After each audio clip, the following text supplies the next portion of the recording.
ಆತ್ಮೀಯ ವೀಕ್ಷಕ ಬಂಧುಗಳೇ, ನಮ್ಮ ಉಳ್ಳಾಲ ಭಾಗದಲ್ಲಿ ಜನಮಾನಸದಲ್ಲಿ ನೆಲೆ ನಿಂತಹ ಹೊಸಕುರಲ್ ವಾಹಿನಿಯ ಮುಖೇನ ನೇರ ಸಂವಾದ ಕಾರ್ಯಕ್ರಮಕ್ಕೆ ತಮ್ಮೆಲ್ಲರನ್ನು ಆತ್ಮೀಯವಾಗಿ ಬರಮಾಡಿಕೊಂಡು ನಮ್ಮ ಈ ಒಂದು ಕೊರೋನಾ ಮಹಾಮಾರಿಯ ಹಿನ್ನೆಲೆಯಲ್ಲಿ ಈ ಒಂದು ಸರ್ಕಾರದ ಮಾರ್ಗಸೂಚಿಗಳನ್ನು ನಿಯಮಗಳನ್ನು ಪಾಲಿಸುವಂಥದ್ದು ನಮ್ಮ ಧರ್ಮ ಆದ ಕಾರಣ ಅದನ್ನು ಪಾಲನೆ ಮಾಡುವುದರೊಂದಿಗೆ ಈ ಮಾತಿನ ಸ್ಪಷ್ಟತೆಗಾಗಿ ನನ್ನ ಮಾಸ್ಕ್ ಅನ್ನು ಕೆಳಗಿರಿಸಿಕೊಂಡು ಮಾತಾಡಲಿಕ್ಕೆ ಇಚ್ಛೆ ಪಡ್ತಾ ಇದ್ದೇನೆ.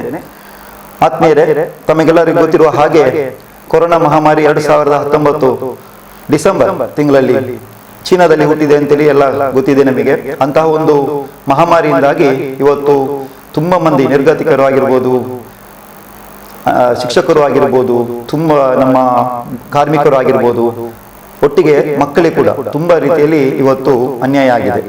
ಕಷ್ಟಗಳನ್ನ ಸಮಸ್ಯೆಗಳನ್ನ ಅನುಭವಿಸ್ತಾ ಇದ್ದಾರೆ. ಇಂತಹ ಒಂದು ಸಮಸ್ಯೆಗಳಿಗೆ ವಿಶೇಷವಾಗಿ ಮಕ್ಕಳು ಇವತ್ತು ಸಮೀಕ್ಷೆ ಪ್ರಕಾರ ಭಾರತ ದೇಶದಲ್ಲಿ ಸುಮಾರು 32 ಕೋಟಿ ಮಂದಿ ಬಹಳ ಕಷ್ಟದಲ್ಲಿ ದಿನ ನೋಡ್ತಾ ಇದ್ದಾರಂತೆ. ಅಂದ್ರೆ ಕಷ್ಟದಲ್ಲಿ ಅಂತ ಹೇಳಿದ್ರೆ ಪೋಷಕರ ಒಂದು ಒತ್ತಾಯದಲ್ಲಿ ದಿನ ಕಳೆಯುತ್ತಾ ಇದ್ದಾರೆ ಅಂತ ಸಮೀಕ್ಷೆ ಹೇಳ್ತದೆ. ಅಂತ ಸಮೀಕ್ಷೆ ಪ್ರಕಾರ ಇವತ್ತು ಹೊಸಕುರಲ್ ವಾಹಿನಿಯಲ್ಲಿ ನೇರ ಸಂವಾದ ಕಾರ್ಯಕ್ರಮವನ್ನು ಇಟ್ಟುಕೊಂಡಿದ್ದೇವೆ. ಏರುಪೇರಾದ ಮಕ್ಕಳ ಓದು ಪೋಷಕರ ತಾಳ್ಮೆಗೊಂದು ಸವಾಲು ಎನ್ನುವಂತ ಶೀರ್ಷಿಕೆ ಅಡಿಯಲ್ಲಿ ಕೆಲವು ಮಾತುಕತೆಯನ್ನ ವಿಚಾರಗಳನ್ನ ಇಲ್ಲಿ ಹಂಚಿಕೊಳ್ಳಿಕ್ಕೆ ನಮ್ಮೊಂದಿಗೆ ಪ್ರೊಫೆಸರ್ ಪ್ರಶಾಂತ್ ನಾಯಕ್ ಅವರು ನಮ್ಮೊಂದಿಗಿದ್ದಾರೆ. ತಮಗೆಲ್ಲ ಗೊತ್ತಿರುವ ಹಾಗೆ ಡಾಕ್ಟರ್ ಪ್ರಶಾಂತ್ ನಾಯಕ್ ಅವರು ಮಂಗಳೂರು ವಿಶ್ವವಿದ್ಯಾನಿಲಯದ ಜೀವವಿಜ್ಞಾನ ವಿಭಾಗದಲ್ಲಿ ಪ್ರಾಧ್ಯಾಪಕರಾಗಿ ಸೇವೆ ಸಲ್ಲಿಸ್ತಾ ಇದ್ದಾರೆ. ಸುಮಾರು ಒಂದು 16-17 ವರ್ಷಗಳಿಂದ ಪ್ರಾಧ್ಯಾಪಕರಾಗಿ ಸೇವೆ ಸಲ್ಲಿಸುವುದರೊಂದಿಗೆ ಇದೀಗ ಮಾನ್ಯ ಕುಲಪತಿಗಳ ಪರ್ಸನಲ್ ಸೆಕ್ರೆಟರಿಯಾಗಿ ಕೂಡ ಕಾರ್ಯವನ್ನ ನಿರ್ವಹಿಸ್ತಾ ಇದ್ದಾರೆ. ಅದೆಷ್ಟು ಪುಸ್ತಕಗಳನ್ನ, ನಾಟಕಗಳನ್ನ, ಮಕ್ಕಳಿಗಾಗಿ ಹಲವಾರು ನಾಟಕಗಳನ್ನ ಬರೆದ ಕೀರ್ತಿಗೆ ಪಾತ್ರರಾಗಿದ್ದಾರೆ.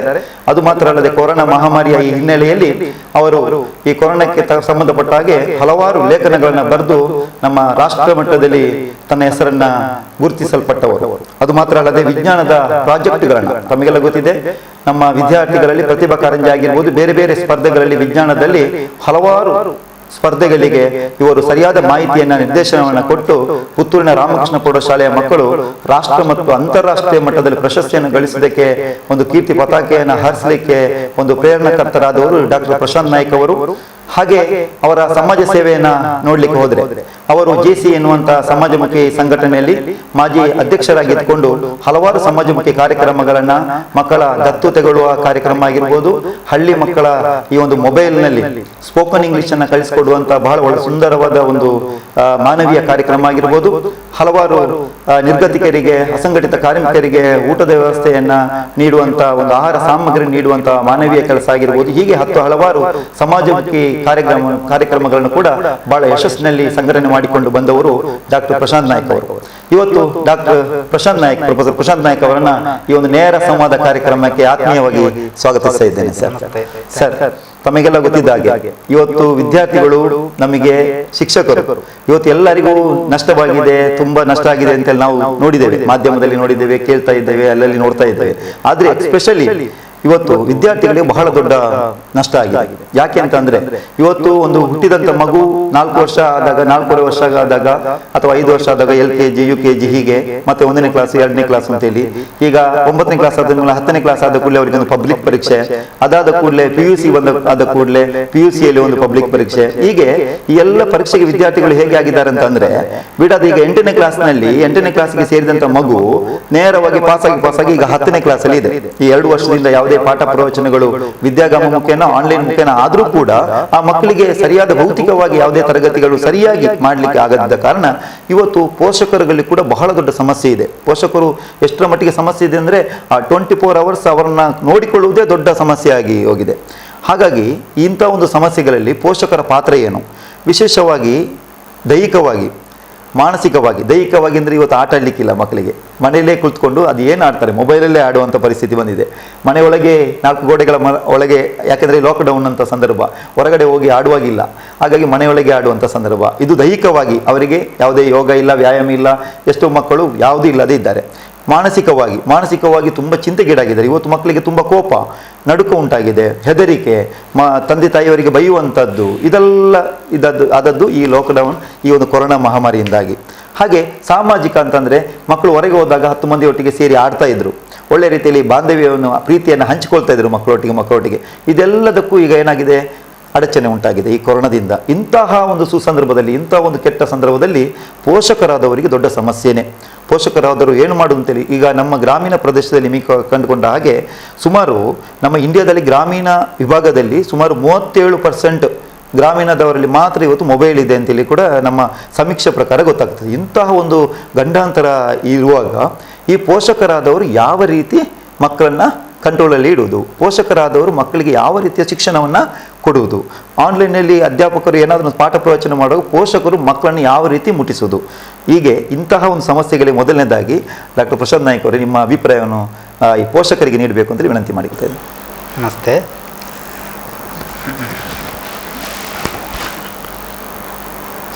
ಸುರಕ್ಷತೆಯ ದೃಷ್ಟಿಯಿಂದ ಮಾಸ್ಕ್ ಹಾಕ್ಕೊಂಡಿತ್ತು. ಈಗ ಮಾಸ್ಕ್ ತೆಗೆದು ಕ್ಲಾರಿಟಿಗಾಗಿ ಮಾತಾಡ್ತಾ ಇದ್ದೇವೆ. ಮೊದಲನೇದಾಗಿ ಈ ಒಂದು ಕಾರ್ಯಕ್ರಮಕ್ಕೆ, ಅದರಲ್ಲೂ ಇಂಥ ಒಂದು ಸಂದಿಗ್ಧ ಪರಿಸ್ಥಿತಿಯಲ್ಲಿ ಆಯೋಜಿಸಿರೋದಕ್ಕೆ ನಾನು ಹೊಸ ಕೊರಲ್ ಚಾನಲ್ ಅವ್ರನ್ನ ಅಭಿನಂದಿಸ್ತೇನೆ. ತಾವು ಈಗಾಗಲೇ ಹೇಳಿದಾಗೆ ಇದೊಂದು ದೊಡ್ಡ ಸಮಸ್ಯೆ. ಕಳೆದ 2019 ಪ್ರಾರಂಭವಾದರೂ ಕೂಡ 2020 ಮಾರ್ಚಿಂದ ನಮ್ಮ ಭಾರತದಲ್ಲಿ ಪರಿಣಾಮ ಬೀರಿದೆ. ಎರಡು ರೀತಿ ಪರಿಣಾಮ ತಮಗೆ ಗೊತ್ತಿರುವ ಹಾಗೆ, ಒಂದು ಕೊರೋನಾ ಒಂದು ಕಾಯಿಲೆ ಯಾವ ರೀತಿ ನಮ್ಮ ಆರೋಗ್ಯ ಮತ್ತು ಸಮಾಜ, ಆರ್ಥಿಕತೆ ಎಲ್ಲವನ್ನೇ ಎಫೆಕ್ಟ್ ಮಾಡಿದೆ. ಇನ್ನೊಂದು ಸೈಡು ಬೇರೆ ಸಮಸ್ಯೆ, ತಾವು ಹೇಳಿದಾಗೆ ಈಗ ಲಾಕ್ಡೌನ್ ಇದೆ, ಹೊರಗಡೆ ಹೋಗುವಾಗಿಲ್ಲ. ಇಂಥ ಸಂದರ್ಭದಲ್ಲಿ ಅನೇಕ ಸಮಸ್ಯೆಗಳು ಉದ್ಭವವಾಗಿದೆ ನಾವೆಲ್ಲ ಕಂಡುಕೊಂಡಂತೆ. ಆದರೆ ಇಲ್ಲಿ ಒಂದು ನಾವು ತಿಳ್ಕೊಳ್ಬೇಕು, ಯಾವುದೇ ಒಂದು ಸಂದಿಗ್ಧ ಘಟನೆ ಬಂದಾಗ ಅದನ್ನು ನಾವು ಸಮಸ್ಯೆಯಾಗಿ ತೆಗೆದುಕೊಂಡ್ರೆ ಆ ಸಮಸ್ಯೆ ಇನ್ನೂ ದೊಡ್ಡದಾಗ್ತದೆ. ಅದರ ಬದಲಾಗಿ ನಾವು ಸವಾಲಾಗಿ ತೆಗೆದುಕೊಂಡು ನಾವು ಪರಿಸ್ಥಿತಿಗೆ ಒಗ್ಗಿಕೊಳ್ಳಬೇಕು. ಯಾಕಂತ ಹೇಳಿದರೆ ತಾವು ಹೇಳಿದ್ದು ಸರಿ, ಮಕ್ಕಳಿಗೆ ಸೈಕಾಲಜಿಕಲಿ ಪರಿಣಾಮ ಬೀರಿದೆ, ಮಕ್ಕಳಿಗೆ ಫಿಸಿಕಲ್ ಆ್ಯಕ್ಟಿವಿಟಿ ಇಲ್ಲ, ಎಲ್ಲ ಸರಿ. ಆನ್ ದ ಅದರ್ ಸೈಡ್ ನಾವು ನೋಡಿದರೆ, ನಾವು ಈಗ ಹೇಳೋದಿದ್ದರೆ ಜೀವ ಮತ್ತು ಜೀವನ ಅಂತ ಹೇಳ್ತವೆ. ಅಂದರೆ ಇದೆರಡು ಒಂದು ಕಾಯಿನದ ಎರಡು ಮುಖಗಳಿದ್ದಾಗೆ, ಒಂದು ನಾಣ್ಯದ ಎರಡು ಮುಖಗಳಿದ್ದಾಗೆ. ಜೀವ ಜೀವನ ಎರಡೂ ಕೂಡ ಮುಖ್ಯವಾದದ್ದು. ಆದರೆ ಜೀವ ಮೊದಲು ಬರ್ತದೆ, ನಂತರ ಜೀವನ. ಸೊ ಹಾಗಾಗಿ ನಮ್ಮ ಸರ್ಕಾರ ಇರ್ಬೋದು, ವಿಶ್ವ ಆರೋಗ್ಯ ಸಂಸ್ಥೆ ಇರ್ಬೋದು, ಎಲ್ಲವೂ ಕೂಡ ಈ ಒಂದು ಸುರಕ್ಷತಾ ಕ್ರಮವಾಗಿ ಲಾಕ್ಡೌನನ್ನು ಕೊಟ್ಟಿದೆ. ಮಕ್ಕಳು ಎಲ್ಲರೂ ಕೂಡ ಮನೆಯಲ್ಲೇ ಇರಬೇಕಾದಂಥ ಒಂದು ಸಂದಿಗ್ಧ ಪರಿಸ್ಥಿತಿ ಈ ಕೊರೋನಾ ವೈರಸ್ಸು ಉಂಟು ಮಾಡಿದೆ. ಸೊ ಹಾಗಾಗಿ ಜೀವ ಮುಖ್ಯ, ಜೀವನ ನೆಕ್ಸ್ಟ್ ಬರ್ತದೆ. ಹಾಗಾಗಿ ಏನಂತ ಹೇಳಿದರೆ, ನಾವು ಇದನ್ನು ಒಂದು ಸಮಸ್ಯೆಯಾಗಿ ತೆಗೆದುಕೊಳ್ಳುವ ಬದಲು ಸವಾಲಾಗಿ ಸ್ವೀಕರಿಸಿ ಅದಕ್ಕೆ ಸಂದರ್ಭಕ್ಕೆ ತಕ್ಕಂತೆ ನಾವು ಪರಿಸ್ಥಿತಿಯನ್ನು ಎದುರಿಸಬೇಕು, ಧೈರ್ಯದಿಂದ ಎದುರಿಸಬೇಕು. ಅದನ್ನು ಯಾವ ರೀತಿ ಎದುರಿಸೋದನ್ನು ಮುಂದಿನ ಚರ್ಚೆಯಲ್ಲಿ ನಾವು ಚರ್ಚಿಸೋಣ. ಹೇಳಿ ಮಾಸ್ಟರ್. ಸರ್, ವಿಶೇಷವಾಗಿ ನೀವು ಹೇಳಿದಿರಿ ಈಗ ಪೋಷಕರು ಯಾವ ರೀತಿ ಮಕ್ಕಳನ್ನು ಅಥವಾ ಇಂಥ ಒಂದು ಸಮಯವನ್ನು ಸದುಪಯೋಗ ಪಡಿಸ್ಕೊಳ್ಬೇಕು ಅಂತೇಳಿ. ಆದರೆ ಇವತ್ತು ಪೋಷಕರ ಜವಾಬ್ದಾರಿ ಕೂಡ ಅದು ತುಂಬ ಇದೆ ಸರ್. ಪೋಷಕರ ಜವಾಬ್ದಾರಿ ಯಾಕೆ ಅಂತ ಹೇಳಿದರೆ, ಇವತ್ತು ಈ ಮಕ್ಕಳು ಎಲ್ಲರೂ ಮೊಬೈಲಲ್ಲಿ ಹೋಗಿದ್ದಾರೆ. ಎಲ್ಲ ಮಕ್ಕಳು ಇವಾಗ ಯಾವಾಗ ನೋಡಿದ್ರು ಆನ್ಲೈನ್ ಕ್ಲಾಸ್ ಉಂಟು, ಹಾಗಾಗಿ ಮೊಬೈಲ್ ಬಳಕೆ ಆಗ್ತದೆ ಅಂತ ಹೇಳಿಬಿಟ್ಟು ಆನ್ಲೈನ್ ಕ್ಲಾಸಿಗೆ ಅಟೆಂಡ್ ಆಗಿ ಮತ್ತೆ ಯಾವುದೋ ನೋಡಿ, ಹೀಗೆ ಮಕ್ಕಳು ಕೆಟ್ಟ ಚಟಕ್ಕೆ ಒಳಗಾಗುವಂಥದ್ದು ಒಂದು ಕಡೆ. ಆದರೆ ಮತ್ತೊಂದು ಕಡೆ ಈ ಓದಲೇಬೇಕಾದಂಥ ಸನ್ನಿವೇಶ, ಇದರಿಂದ ಈ ಪೋಷಕರಿಗೆ ದೊಡ್ಡ ತೊಂದರೆ ಆಗಿರ್ಬೋದು ಈ ಮೊಬೈಲ್ ಬಳಕೆಯಿಂದ. ವಿಶೇಷವಾಗಿ ಇದುವೇ ದೊಡ್ಡ ಸಮಸ್ಯೆ ಪೋಷಕರಿಗೆ ಆನ್ಲೈನಲ್ಲಿ ಇದ್ದ ಕಾರಣ. ಇದರ ಬಗ್ಗೆ ಏನು ಹೇಳ್ತೀರಿ ಸರ್ ತಾವು? ಓಕೆ, ಈಗ ತಾವು ಹೇಳಿದ ಹಾಗೆ ಪರಿಸ್ಥಿತಿ ಈ ರೀತಿ ಇದೆ. ಶಿಕ್ಷಣ ಮುಂದುವರಿಬೇಕು.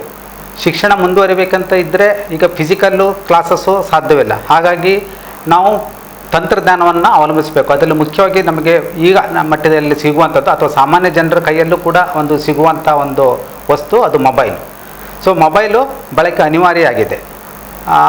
ನೀವು ಹೇಳಿದ್ದು ಸರಿ. ಮೊದಲು ಅಂದರೆ ಈ ಕೊರೋನಾ ಬರೋಕ್ಕಿಂತ ಮೊದಲು ಮೊಬೈಲ್ ಬಳಕೆ ಇತ್ತು, ಮಕ್ಕಳು ಕೂಡ ಬಳಕೆ ಮಾಡ್ತಾಯಿದ್ರು. ಆದರೆ ಅಲ್ಲಿ ಸ್ವಲ್ಪ ಒಂದು ರಿಸ್ಟ್ರಿಕ್ಷನ್ ಇತ್ತು. ಆದರೆ ಈ ಕೊರೋನಾ ಬಂದ ನಂತರ ಮೊಬೈಲು ಮಕ್ಕಳು ಕೂಡ ಬಳಸುವಂಥದ್ದು ಅನಿವಾರ್ಯವಾಗಿ ಬಿಟ್ಟಿದೆ. ಆದರೆ ಇಲ್ಲಿ 2-3 ರೀತಿ ಇದೆ. ತಾವು ಕೇಳಿದ ಪ್ರಶ್ನೆಗಳಿಗೆ 2-3 ರೀತಿ ನಾವು ಅನಲೈಸ್ ಮಾಡ್ಬೋದು. ಈಗ ಮಕ್ಕಳು ಮತ್ತು ಪೇರೆಂಟ್ಸು ತೆಗೆದುಕೊಂಡ್ರೆ 3 ಕ್ಯಾಟಗರಿ ಇದೆ. ಒಂದು ಚಿಕ್ಕ ಮಕ್ಕಳು, ಅಂದರೆ ಒಂದು 5ನೇ ಕ್ಲಾಸ್ ತನಕ, ಮತ್ತು 5ರಿಂದ ಒಂದು 12 ಅಥವಾ 10ನೇ ಕ್ಲಾಸಿನ ತನಕ ಒಂದು ಕ್ಯಾಟಗರಿ. ಪ್ರೈಮರಿ ಅಂದರೆ LKG ಮಕ್ಕಳು, UKG ಮಕ್ಕಳು ಕೂಡ ಇರ್ತಾರೆ, ಅಂಗನವಾಡಿ ಮಕ್ಕಳು ಇರ್ತಾರೆ. ಆ ಮಕ್ಕಳ ಸೈಕಾಲಜಿ ಬೇರೆ, ಆ ಮಕ್ಕಳ ಇರುವಂಥ ತಂದೆ ತಾಯಿಗಳ ಜವಾಬ್ದಾರಿನೂ ಬೇರೆ. ಮತ್ತು ಸ್ವಲ್ಪ ಮ್ಯಾಚುರಿಟಿ ಇರುವಂಥ ಮಕ್ಕಳು 5ನೇ ಕ್ಲಾಸಿಂದ 7ನೇ ಕ್ಲಾಸ್ ತನಕ ಇರುವ ಮಕ್ಕಳು ಇರ್ಬೋದು. ಮತ್ತು ಮೆಚುರಿಟಿ ಇರುವಂಥ ಮಕ್ಕಳು SSLCಯಿಂದ ಕಾಲೇಜು ವಿದ್ಯಾರ್ಥಿಗಳು ಇದ್ದಾರೆ. ಈ 3 ಕ್ಯಾಟಗರಿ ಇದ್ದಾವೆ. ಸೊ ಆಯಾ ಮಕ್ಕಳ ಸೈಕಾಲಜಿಗೆ ತಕ್ಕಂತೆ ಪೋಷಕರ ಜವಾಬ್ದಾರಿ ಇದೆ. ಸೊ ಹಾಗಾಗಿ ಇಲ್ಲಿ ಮೊಬೈಲನ್ನು ನಾವು ಯಾವುದು ಆರೋಗ್ಯಕರವಾಗಿ ಬಳಸ್ಕೊಳ್ಬೇಕು. ತಾವು ಹೇಳಿದಾಗೆ ಈಗ ಮೊಬೈಲ್ ಮೊದಲಿನ ಸಂದರ್ಭದಲ್ಲೇ ಆಗಿದ್ದರೆ ಮೊಬೈಲ್ ಬೇಡ ಅಂತ ಹೇಳ್ಬೋದಿತ್ತು, ಬಟ್ ಈಗ ಹಾಗಿಲ್ಲ. ಯಾಕಂದರೆ ಎಷ್ಟೋ ಆನ್ಲೈನ್ ಕ್ಲಾಸಸ್ಗಳು ನಡೀತಾ ಇದೆ. ಮಾತ್ರವಲ್ಲ, ಬೇರೆ ಬೇರೆ ಸರ್ಕಾರದಿಂದ ಕೂಡ ಮತ್ತು ಬೇರೆ ಬೇರೆ ಚಾನಲಿಂದನೂ ಕೂಡ ಮಕ್ಕಳಿಗೆ ಶಿಕ್ಷಣಕ್ಕೆ ಪೂರಕವಾಗಿರುವಂಥ ಅನೇಕ ಕಾರ್ಯಕ್ರಮಗಳು ಬಿತ್ತರವಾಗ್ತವೆ. ಅದಕ್ಕೆ ಮುಖ್ಯವಾಗಿ ಮೊಬೈಲನ್ನು ಬಳಸುವಂಥದ್ದು ಅನಿವಾರ್ಯವಾಗಿದೆ. ಆದರೆ ಏನಾಗಿದೆ ಅಂತ ಹೇಳಿದರೆ, ನಾನು ಅಬ್ಸರ್ವ್ ಮಾಡಿದಾಗೆ ಅಥವಾ ನನ್ನ ಗಮನಕ್ಕೆ ಬಂದಾಗೆ ಅಥವಾ ಮಾಧ್ಯಮದಲ್ಲಿ ಬಂದ ಹಾಗೆ ಈ ಮೊಬೈಲು ಮಿಸ್ಯೂಸ್ ಆಗ್ತಾಯಿದೆ. ಯಾವುದೇ ಒಂದನ್ನು ತಂತ್ರಜ್ಞಾನ ಇರ್ಬೋದು, ಯಾವುದೇ ಇರ್ಬೋದು, ಯೂಸ್ ಆ್ಯಂಡ್ ಮಿಸ್ಯೂಸ್ ಅಂತ ಇದೆ. ಸೊ ಇಲ್ಲಿ ಮಿಸ್ಯೂಸ್ ಕೂಡ ಆಗ್ತಾಯಿದೆ. ಏನಂತ ಹೇಳಿದರೆ, ಈ ಪೇರೆಂಟ್ಸು ಮಕ್ಕಳಿಗೆ ಮೊಬೈಲ್ ಕೊಡ್ತಾರೆ, ಅವರು ಆನ್ಲೈನ್ ರೀಸನ್ ಕೊಡ್ತಾರೆ, ಆನ್ಲೈನ್ ಕ್ಲಾಸಸ್ ಇದೆ ಅಂತ. 24 ಗಂಟೆ ಆನ್ಲೈನ್ ಕ್ಲಾಸಸ್ ಇರೋದಿಲ್ಲ. ಆದರೆ ಇಲ್ಲಿ ಮಕ್ಕಳು ಕೆಲವು ಏನು ಮಾಡ್ತಿದ್ದಾರೆ ಅಂತ ಹೇಳಿದರೆ, ಮಕ್ಕಳದ್ದೇ ತಪ್ಪಂತ ಹೇಳಲಿಕ್ಕಿಲ್ಲ, ಯಾಕಂದರೆ ಅಲ್ಲಿ ಪರಿಸ್ಥಿತಿ ಆಗಿದೆ. ಅವರು ಈ ಮೊಬೈಲ್ನಲ್ಲಿ ಬೇರೆ ಬೇರೆ ಬೇಡದ ವಿಷಯಗಳು ಕೂಡ ಬರ್ತವೆ. ಈಗ ಸೋಷಿಯಲ್ ಮೀಡಿಯಾ ಇರೋದ್ರಿಂದ ಬೇರೆ ಬೇರೆ ವಿಷಯ, ಅದಕ್ಕೆ ಆ ಮಕ್ಕಳು ಬೀಳುವಂಥ ಸಾಧ್ಯತೆ ಇದೆ. ಸೊ ಅದನ್ನು ಗಮನಿಸುವಂಥ ಜವಾಬ್ದಾರಿ ನಮ್ಮ ಪೇರೆಂಟ್ಸ್ಗಳಲ್ಲಿದೆ. ನಿಜವಾಗಿ ಅವರಿಗೆ ಏನು ಆನ್ಲೈನ್ ಕ್ಲಾಸಸ್ ಇದೆಯಾ ಅಥವಾ ಅಕಾಡೆಮಿಕಲಿ ಶೈಕ್ಷಣಿಕವಾಗಿ ಅದನ್ನು ಉಪಯೋಗಿಸ್ಕೊಳ್ತಾ ಇದ್ದಾರೆ, ಅದನ್ನು ಕೂಡ ಶಿಕ್ಷಕರು ನೋಡುವಂಥದ್ದು ಮಾತರವಾದ ಜವಾಬ್ದಾರಿ. ಮೊಬೈಲನ್ನು ಕೊಟ್ಬಿಟ್ಟು ನಮ್ಮ ಜವಾಬ್ದಾರಿ ಮುಗಿಯಿತು ಅಂತೇಳಿ ಶಿಕ್ಷಕರು ಅಥವಾ ಅವರ ಪೋಷಕರು, ತಂದೆ ತಾಯಿಗಳು ಮಕ್ಕಳನ್ನು ನೆಗ್ಲೆಕ್ಟ್ ಮಾಡಿ ಬಿಡಬಾರ್ದು. ಸೊ ಇಲ್ಲಿ ಮೊಬೈಲು ಬೇಕು, ಬಟ್ ಅದರ ಏನು ಜವಾಬ್ದಾರಿಯುತವಾಗಿ ಬಳಸಿಕೊಳ್ಳುವಂಥದ್ದು ಕೂಡ ಪೇರೆಂಟ್ಸು ನೋಡಿಕೊಳ್ಳುವಂಥದ್ದು ಪ್ರಾಮುಖ್ಯ. ಸರಿ ಸರ್, ಮತ್ತೊಂದು ಏನಂತಂದರೆ, ಕರೆಕ್ಟ್ ಮೊಬೈಲ್ ಬಳಕೆ ಆಗಿರಬೇಕು. ಸರಿ, ಇಲ್ಲಿ ಮತ್ತೊಂದು ವಿಷಯ ಏನಂತ ಹೇಳಿದ್ರೆ, ಈ ಪೇರೆಂಟ್ಸ್ಗಳಿದ್ದಾರೆ. ಪೇರೆಂಟ್ಸ್ಗಳು ಮನೇಲಿ ಇರ್ತಾರೆ, ಕೆಲವರು ತುಂಬ ಮಂದಿ ಕೂಲಿ ಕೆಲಸದವರು. ಈಗ ಏನಾಗಿದೆ, ಲಾಕ್ಡೌನ್ ಇದ್ದ ಕಾರಣ 10 ಗಂಟೆ ತನಕ ಮಾತ್ರ ಕೆಲಸ, ಮತ್ತೆ ಹೋಗಿ ಬರ್ತಾರೆ, ಇದೆಲ್ಲ ಇರ್ತದೆ. ಶಾಲೆಯಲ್ಲಿ ಇರುವಾಗ ಮಕ್ಕಳು ಫುಲ್ಲು ಬ್ಯುಸಿ ಇರ್ತಾರೆ. ಬೆಳಗ್ಗೆ 9 ಬಂದರೆ ಸಂಜೆ 4 ಗಂಟೆ ತನಕ ಆ ಪಿರಿಯಡ್ಗಳು 8 ಪಿರಿಯಡ್ಗಳು ಇರ್ತವೆ. ಆ ಅವಧಿಗಳಿಗೆ ಪೂರಕವಾಗಿ ಆಯಾ ಕ್ಲಾಸ್ಗಳು ನಡೀತದೆ. ಒಳ್ಳೆ ರೀತಿ ಕ್ಲಾಸ್ಗಳನ್ನು ಮುಗಿಸಿ ಮನೆಗೆ ಆಟ ಆಡಿಕೊಂಡು ಚಂದ ಮಾಡಿ ಬರ್ತಾರೆ. ಇವತ್ತೇನಾಗಿದೆ, ಮಕ್ಕಳಿಗೆ ಯಾವುದೇ ವೇಳಾಪಟ್ಟಿ ಇಲ್ಲ ಸರ್, ಯಾವುದೇ ವೇಳಾಪಟ್ಟಿ ಇಲ್ಲ. ಈ ಸಮಯಕ್ಕೆ ಇಲ್ಲ ಅಂತ ಇಲ್ಲ, ಅಧ್ಯಾಪಕರು ಹೇಳಿದರೂ ಕೂಡ ಮಕ್ಕಳು ಮಾಡಿರೋದಿಲ್ಲ ಅಲ್ವಾ. ಹಾಗಾದರೆ ಒಂದು ವೇಳಾಪಟ್ಟಿ ಬಹಳ ಇಂಪಾರ್ಟೆಂಟ್. ಬೆಳಗ್ಗೆ ಎದ್ದ ಕೂಡಲೇ ಸಂಜೆ ರಾತ್ರಿ ಮಲಗೋ ತನಕ ಅವರಿಗೆ ಒಂದು ವೇಳಾಪಟ್ಟಿ ಅಂತ ಇದ್ದರೆ ಈ ಇತರ ಚಟುವಟಿಕೆಗಳಿಂದ ಮುಕ್ತ ಆಗ್ಬೋದು ಅಂತ ನಮ್ಮದೊಂದು ಅನಿಸಿಕೆ. ಇದರಲ್ಲಿ ಪೋಷಕರು ಯಾವ ರೀತಿಯ ಒಂದು ಆ ವೇಳಾಪಟ್ಟಿಯನ್ನು ಮಕ್ಕಳಿಗೆ ತಿಳಿಸ್ಬೋದು ಅಂತ. ಓಕೆ, ಇಲ್ಲಿ ಸಮಯದ ಮಹತ್ವ ವೆರಿ ಇಂಪಾರ್ಟೆಂಟು. ನಾವು ವೇಳಾಪಟ್ಟಿ ಹಾಕ್ಕೊಳ್ಳೋದು ಏನಕ್ಕೆ ಅಂತ ಹೇಳಿದ್ರೆ, ಪ್ರತಿಯೊಂದು ಗಂಟೆಗೂ ಕೂಡ ಅಥವಾ ಪ್ರತಿಯೊಂದು ನಿಮಿಷಕ್ಕೂ ಕೂಡ ನಾವು ಆ ಚೌಕಟ್ಟಿನೊಳಗೆ ಕೆಲಸ ಮಾಡ್ತೇವೆ. ಬೇರೆ ಸಂದರ್ಭದಲ್ಲಿ ಅದು ಆಫೀಸ್ ಟೈಮ್ ಇರ್ಬೋದು ಅಥವಾ ಶಾಲೆ ಕಾಲೇಜ್ ಅಂತ ಹೇಳಿದರೆ ಟೈಮ್ ಟೇಬಲ್ ಅಂತ ಇರ್ತವೆ. ಬಟ್ ಈಗ ಆ ಟೈಮ್ ಟೇಬಲ್ ಇಲ್ಲದೇ ಇರೋದ್ರಿಂದ ಮಕ್ಕಳು ಮೊದಲು ಶಾಲೆಗೆ ಹೋಗುವ ಇದರಲ್ಲಾದರೂ ಬೆಳಿಗ್ಗೆ 7 ಗಂಟೆ ಒಳಗೆ ಹೇಳ್ತಾಯಿದ್ರು. ಈಗ ಆ ಶಾಲೆ ಇಲ್ಲದೇ ಇರೋದ್ರಿಂದ ಮತ್ತು ಆನ್ಲೈನ್ ಕ್ಲಾಸ್ ಇದ್ದರೂ ಕೂಡ 10 ಗಂಟೆ ಸ್ಟಾರ್ಟ್ ಆಗೋದ್ರಿಂದ 9 ಗಂಟೆಗೆ ಹೇಳುವಂಥದ್ದು, ಮತ್ತು ರಾತ್ರಿ ಮೊಬೈಲ್ ನೋಡ್ತಾ 11 ಗಂಟೆ 12 ಗಂಟೆ ಮಲಗುವಂಥದ್ದು, ಈ ಥರ ಎಲ್ಲ ಆಗ್ತಾ ಇವೆ. ಹೀಗಾಗಿ ಅದು ಅವರ ಮಾನಸಿಕ ಬೆಳವಣಿಗೆ ಮತ್ತು ಭೌತಿಕ ಬೆಳವಣಿಗೆ ಎರಡಕ್ಕೂ ಕೂಡ ಪರಿಣಾಮ ಬೀರ್ತದೆ. ಸೊ ಹಾಗಾಗಿ ತಾವು ಹೇಳಿದಾಗೆ ಒಂದು ಟೈಮ್ ಟೇಬಲನ್ನು ಹಾಕ್ಕೊಂಡ್ರೆ, ಯಾಕಂದರೆ ಮಕ್ಕಳಿಗೆ ಆ ಟೈಮ್ ಟೇಬಲ್ಲು ಮಾಡಲಿಕ್ಕೆ ಸಾಧ್ಯವಾಗದಿರ್ಬೋದು, ಬಟ್ ಪೇರೆಂಟ್ಸ್ ಜವಾಬ್ದಾರಿ ತೆಗೆದುಕೊಂಡು ಒಂದು ಟೈಮ್ ಟೇಬಲನ್ನು ಹಾಕಿಕೊಟ್ರೆ, ಟೈಮ್ ಟೇಬಲ್ ಅಂದರೆ ಯಾವ ಥರದ್ದು, ಇಲ್ಲಿ ಶಾಲೆ ಟೈಮ್ ಟೇಬಲ್ ಅಲ್ಲ, ಫಸ್ಟ್ ಅವರು ಸಮಾಜ, ಸೆಕೆಂಡ್ ಅವರು ವಿಜ್ಞಾನ, ಆ ಥರ ಅಲ್ಲ. ಫಸ್ಟ್ ನೋಡ್ಕೋಬೇಕು ಆನ್ಲೈನ್ ಕ್ಲಾಸು ಇದೆಯಾ ಇಲ್ವಾ. ಆನ್ಲೈನ್ ಕ್ಲಾಸ್ ಇದ್ದರೆ ಎಷ್ಟು ಗಂಟೆಯಿಂದ ಎಷ್ಟು ಗಂಟೆ ತನಕ, ಬೇಕಿದ್ರೆ ಶಿಕ್ಷಕರ ಫೋನ್ ನಂಬರ್ ಇರ್ತದೆ ಅಥವಾ ಹೆಡ್ ಮಾಸ್ಟರ್ ಫೋನ್ ನಂಬರ್ ಇರ್ತದೆ, ಅವರಿಗೆ ಫೋನ್ ಮಾಡಿ ಕರೆಕ್ಟಾಗಿ ವಿಷಯ ತಿಳ್ಕೊಂಡು ಆ ಟೈಮ್ ಟೇಬಲ್ಲು ಅದನ್ನು ನೋಡ್ಕೊಳ್ಳೋದು. ಇನ್ನೊಂದು, ಮಕ್ಕಳು ಬೆಳಗ್ಗೆ 6 ಗಂಟೆಗೆ ಹೇಳಬೇಕು. ಇಲ್ಲಿ ಪೇರೆಂಟ್ಸ್ಗಳೇ 9-10 ಗಂಟೆಗೆ ಇದ್ದರೆ ಮಕ್ಕಳು ಕೂಡ ಮತ್ತೆ ಹೇಳ್ತಾರೆ. ಇಲ್ಲಿ ಪೇರೆಂಟ್ಸ್ ಜವಾಬ್ದಾರಿ ಮಾಡ್ತಾರೆ ಅಂತ ಹೇಳೋದು ನಾನು ಅದಕ್ಕೆ. ಸೊ ಹಿರಿಯಕ್ಕನ ಚಾಳಿ ಮನೆ ಮಂದಿಗಲ್ಲ ಅಂತಾರಲ್ಲ, ಸೊ ಆ ಇದರಲ್ಲಿ ಪೇರೆಂಟ್ಸ್ ಜವಾಬ್ದಾರಿ ವೆರಿ ಇಂಪಾರ್ಟೆಂಟ್. ಸೊ ಪೇರೆಂಟ್ಸ್ ಕೂಡ ಬೇಗನೆ ಹೇಳ್ಬೇಕು, ಆವಾಗ ಮಕ್ಕಳು ಬೇಗ ಹೇಳ್ತಾರೆ. ಮತ್ತು ಪೇರೆಂಟ್ಸ್ ಜವಾಬ್ದಾರಿಯುತವಾಗಿ ಮಾಡಿದ್ರೆ ಮಕ್ಕಳು ಕೂಡ ಅದನ್ನು ಫಾಲೋ ಮಾಡ್ತಾರೆ. ಸೊ ಇಲ್ಲಿ ಏನು ಮಾಡಬೇಕಂತೇಳಿ ಅವ್ರಿಗೊಂದು ಟೈಮ್ ಟೇಬಲ್, ಬೆಳಿಗ್ಗೆ 6 ಗಂಟೆಗೆ ಹೇಳ್ಬೇಕು, 6ರಿಂದ 7 ಗಂಟೆ ಅಥವಾ ಒಂದು ಅರ್ಧ ಗಂಟೆ ಅವರು ಬೇರೆ ಅವರ ವೈಯಕ್ತಿಕ ಇದನ್ನು ಮಾಡುವಂಥದ್ದು, ಕಡೆಗೆ 6:15 8:15 ತನಕ ಎಕ್ಸಸೈಸ್ ಮಾಡುವಂಥದ್ದು ಅಥವಾ ಯೋಗಾಸನ ಮಾಡುವಂಥದ್ದು. ಸೊ ಹೀಗೆ ಮತ್ತೆ ಒಂದು 7 ಗಂಟೆಯಿಂದ 8 ಗಂಟೆ ತನಕ ಕೆಲವೊಂದು ಆಕಾಶವಾಣಿಯಲ್ಲಿ ಒಳ್ಳೊಳ್ಳೆ ಕಾರ್ಯಕ್ರಮ ಬರ್ತದೆ, ಆ ಕಾರ್ಯಕ್ರಮವನ್ನು ಕೇಳ್ಬೋದು. ಮತ್ತು ಕೇಳೋದಂದರೆ ಕೂತ್ಕೊಂಡೇ ಕೇಳೋದಂತಲ್ಲ, ಸೊ ಏನಾದರೂ ಕೆಲಸ ಮಾಡ್ತಾನೂ ಕೇಳ್ಬೋದು. ಸೊ ಈ ಥರ ಆ ಒಂದು ಟೈಮ್ ಟೇಬಲ್ ಹಾಕಿ ಕೊಟ್ಟರೆ ಸಂಜೆ 4ರಿಂದ 5 ಅಥವಾ 5ರಿಂದ 6 ಗಂಟೆ ಅಥವಾ 2 ಗಂಟೆ ಮಕ್ಕಳಿಗೆ ಆಟ ಆಡಲಿಕ್ಕೆ ಒಂದು ಅವಕಾಶ ಕೊಡುವಂಥದ್ದು. ಸರಿ, ಮತ್ತು ಸಣ್ಣದೊಂದು ಕರೆ ಇದೆ, ಕರೆಯನ್ನು ವ್ಯಕ್ತಿ. ಹಲೋ, ಹೇಳಿ. ನಮಸ್ತೆ ಸರ್. ನಮಸ್ತೆ. ನಮಸ್ತೆ ನಮಸ್ತೆ, ಹೇಳಿ. ಅಭಿನಂದನೆಗಳು, ಬಹಳ ಉತ್ತಮವಾದ ಕಾರ್ಯಕ್ರಮವನ್ನು ಯೋಜನೆ ಮಾಡಿದೆಯಾ? ಧನ್ಯವಾದಗಳು. ಹಲೋ. ಧನ್ಯವಾದಗಳು. ಹೇಳಿ, ಕೇಳ್ತದೆ ಮೇಡಮ್, ಕೇಳ್ತದೆ. ತಮ್ಮ ಹೆಸರು?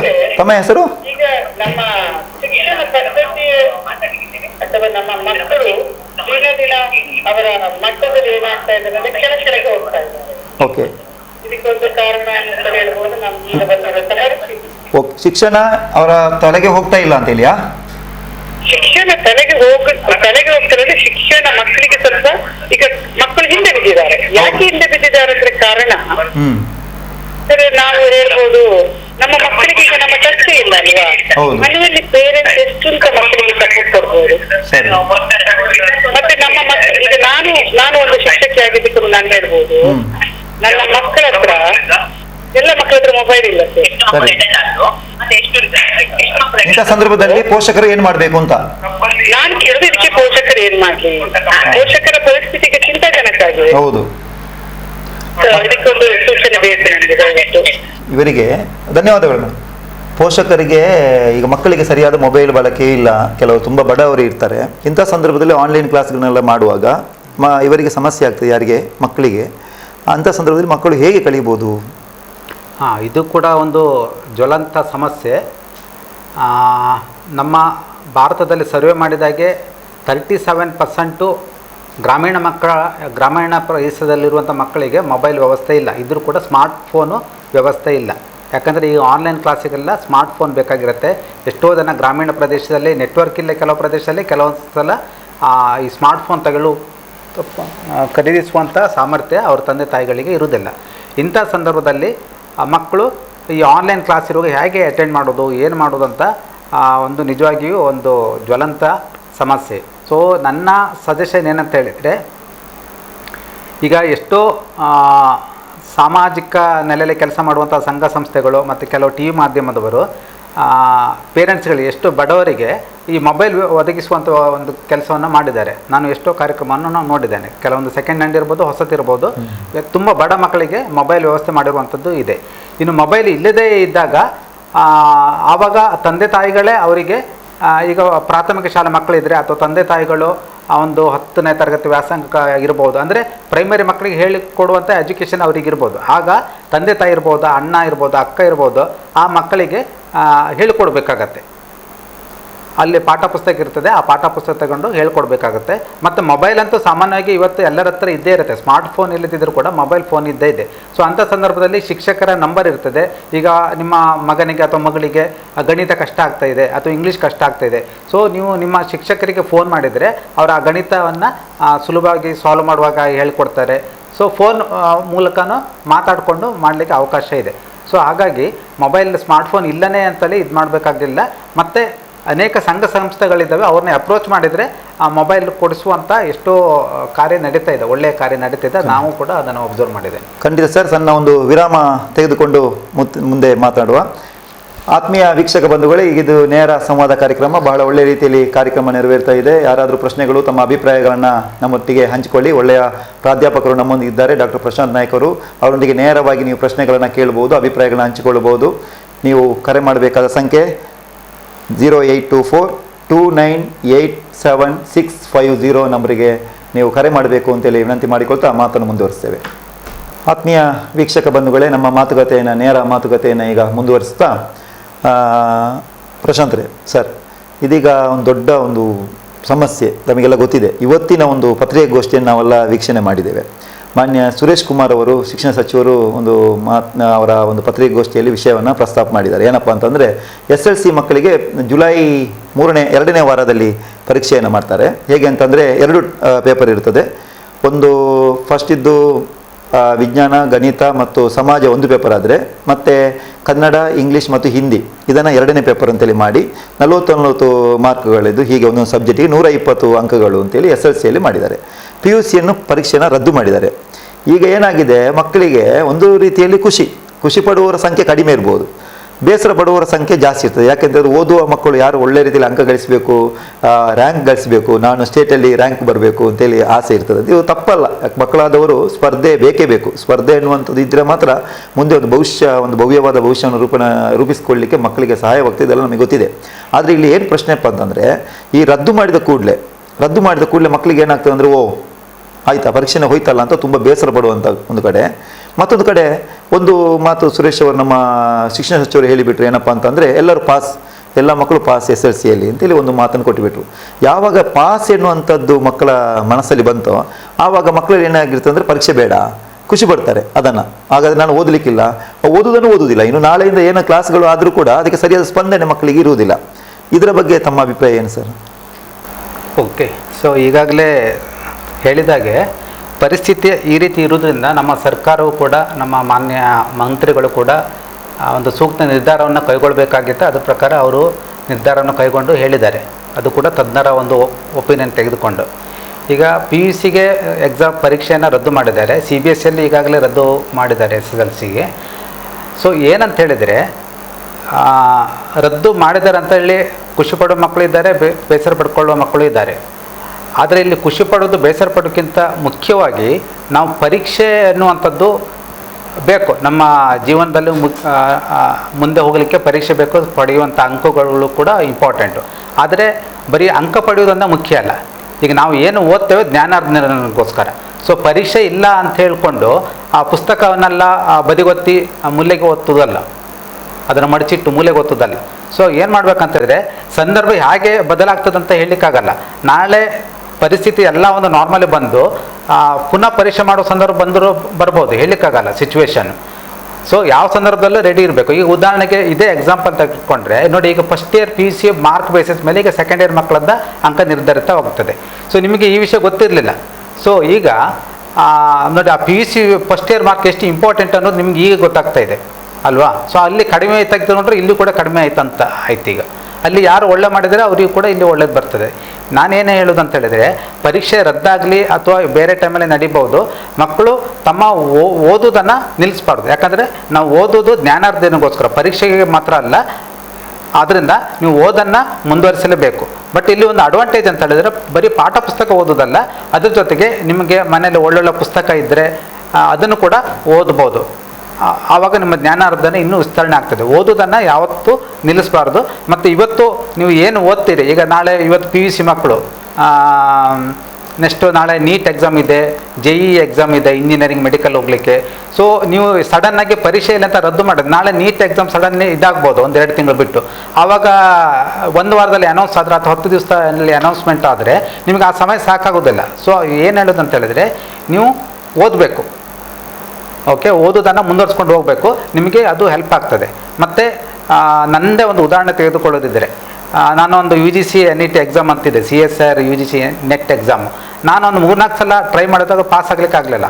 ನನ್ನ ಮಿಸ್ಟೇಕ್ ಗೊತ್ತಾಯಿತು ಎಲ್ಲಿ ಅಂತ. ಯಾಕಂದರೆ ಅಲ್ಲಿ UGC ಎಕ್ಸಾಮಲ್ಲಿ ಫಸ್ಟ್ ಪೇಪರ್ ಏನಿದೆ ಜನರಲ್ ಸಬ್ಜೆಕ್ಟು, ಅದರಲ್ಲಿ ಸಮಾಜ ಇರ್ತದೆ, ವಿಜ್ಞಾನ ಫಿಸಿಕ್ಸ್ ಇರ್ತದೆ, ನಂದು ಜೀವ ವಿಜ್ಞಾನ ಇರ್ಬೋದು, ಎಲ್ಲ ಸಬ್ಜೆಕ್ಟ್ ಇರ್ತದೆ. ನಾನು ಪುನಃ SSLCಯಿಂದ PUC ಮಾತ್ರ ಅಲ್ಲ, ಇವನ್ ಪ್ರೈಮರಿ ಸ್ಕೂಲ್ ಪುಸ್ತಕ ತೆಗೆದುಕೊಂಡು ಕೂಡ ಓದಿದೆ. ಸೊ ಅದು ನನಗೆ ಪಾಸ್ ಆಗಲಿಕ್ಕೆ ಹೆಲ್ಪ್ ಆಯಿತು.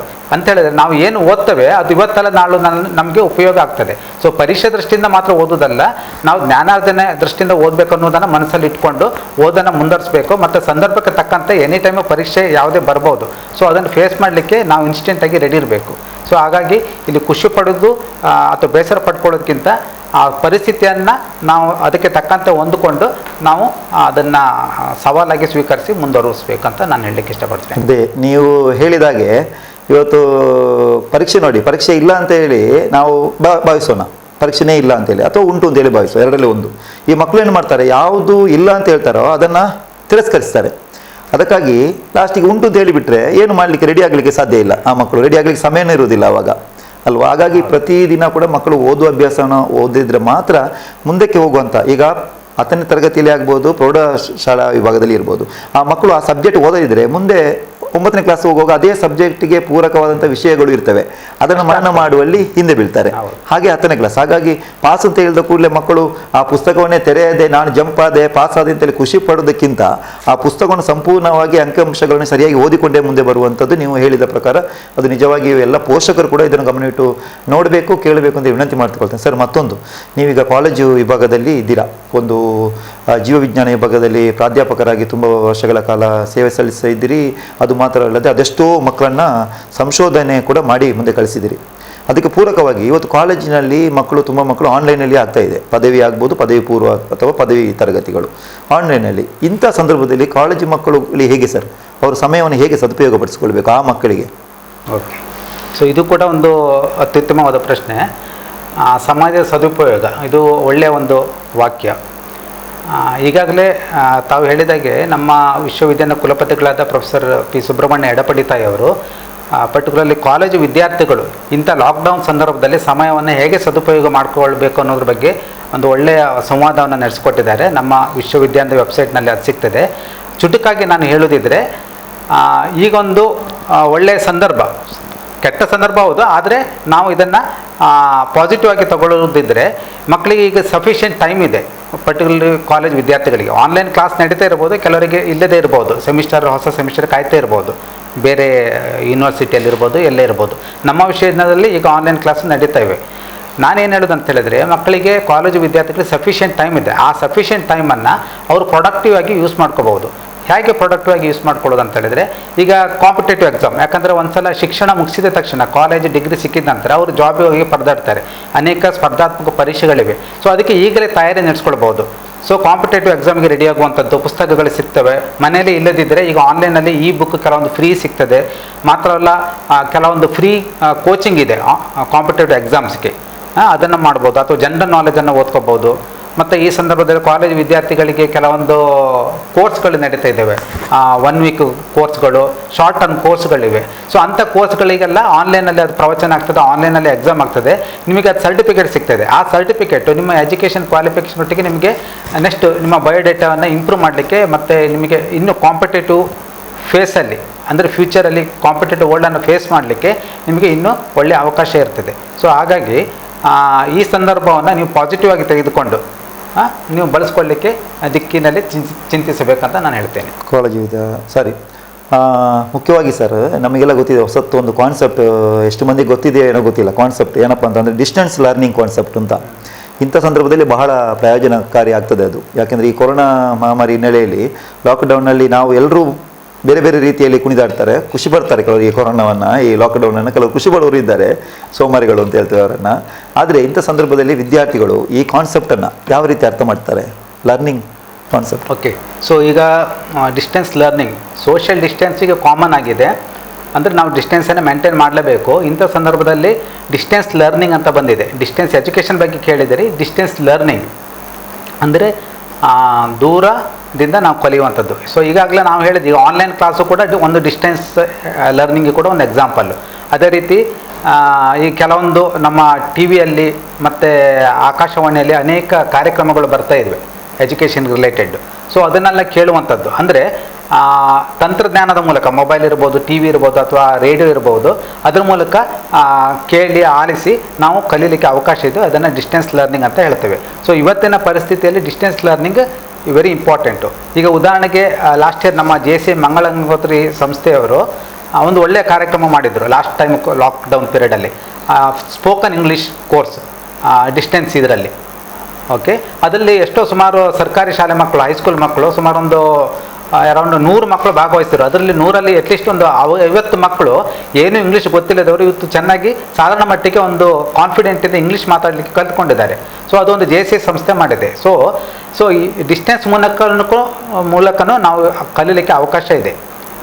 ಓಕೆ, ಮೊಬೈಲ್ ಇಲ್ಲದಿದ್ದರೆ, ಸ್ಮಾರ್ಟ್ಫೋನ್ ಇಲ್ಲದಿದ್ದರೆ, ನಿಮ್ಮ ಮನೆಯಲ್ಲಿ ಟಿ ವಿ ಇರ್ಬೋದು, ಅಥವಾ ನಮ್ಮ ಓಲ್ಡ್ ಸ್ಟೈಲ್ ಮೊಬೈಲ್ ಇದ್ದರೂ ಕೂಡ ಅದರಲ್ಲಿ ಕೂಡ ಆಕಾಶವಾಣಿದ ಕಾರ್ಯಕ್ರಮ ಬರ್ತದೆ, ರೇಡಿಯೋ ಬರ್ತದೆ, FM ಬರ್ತದೆ.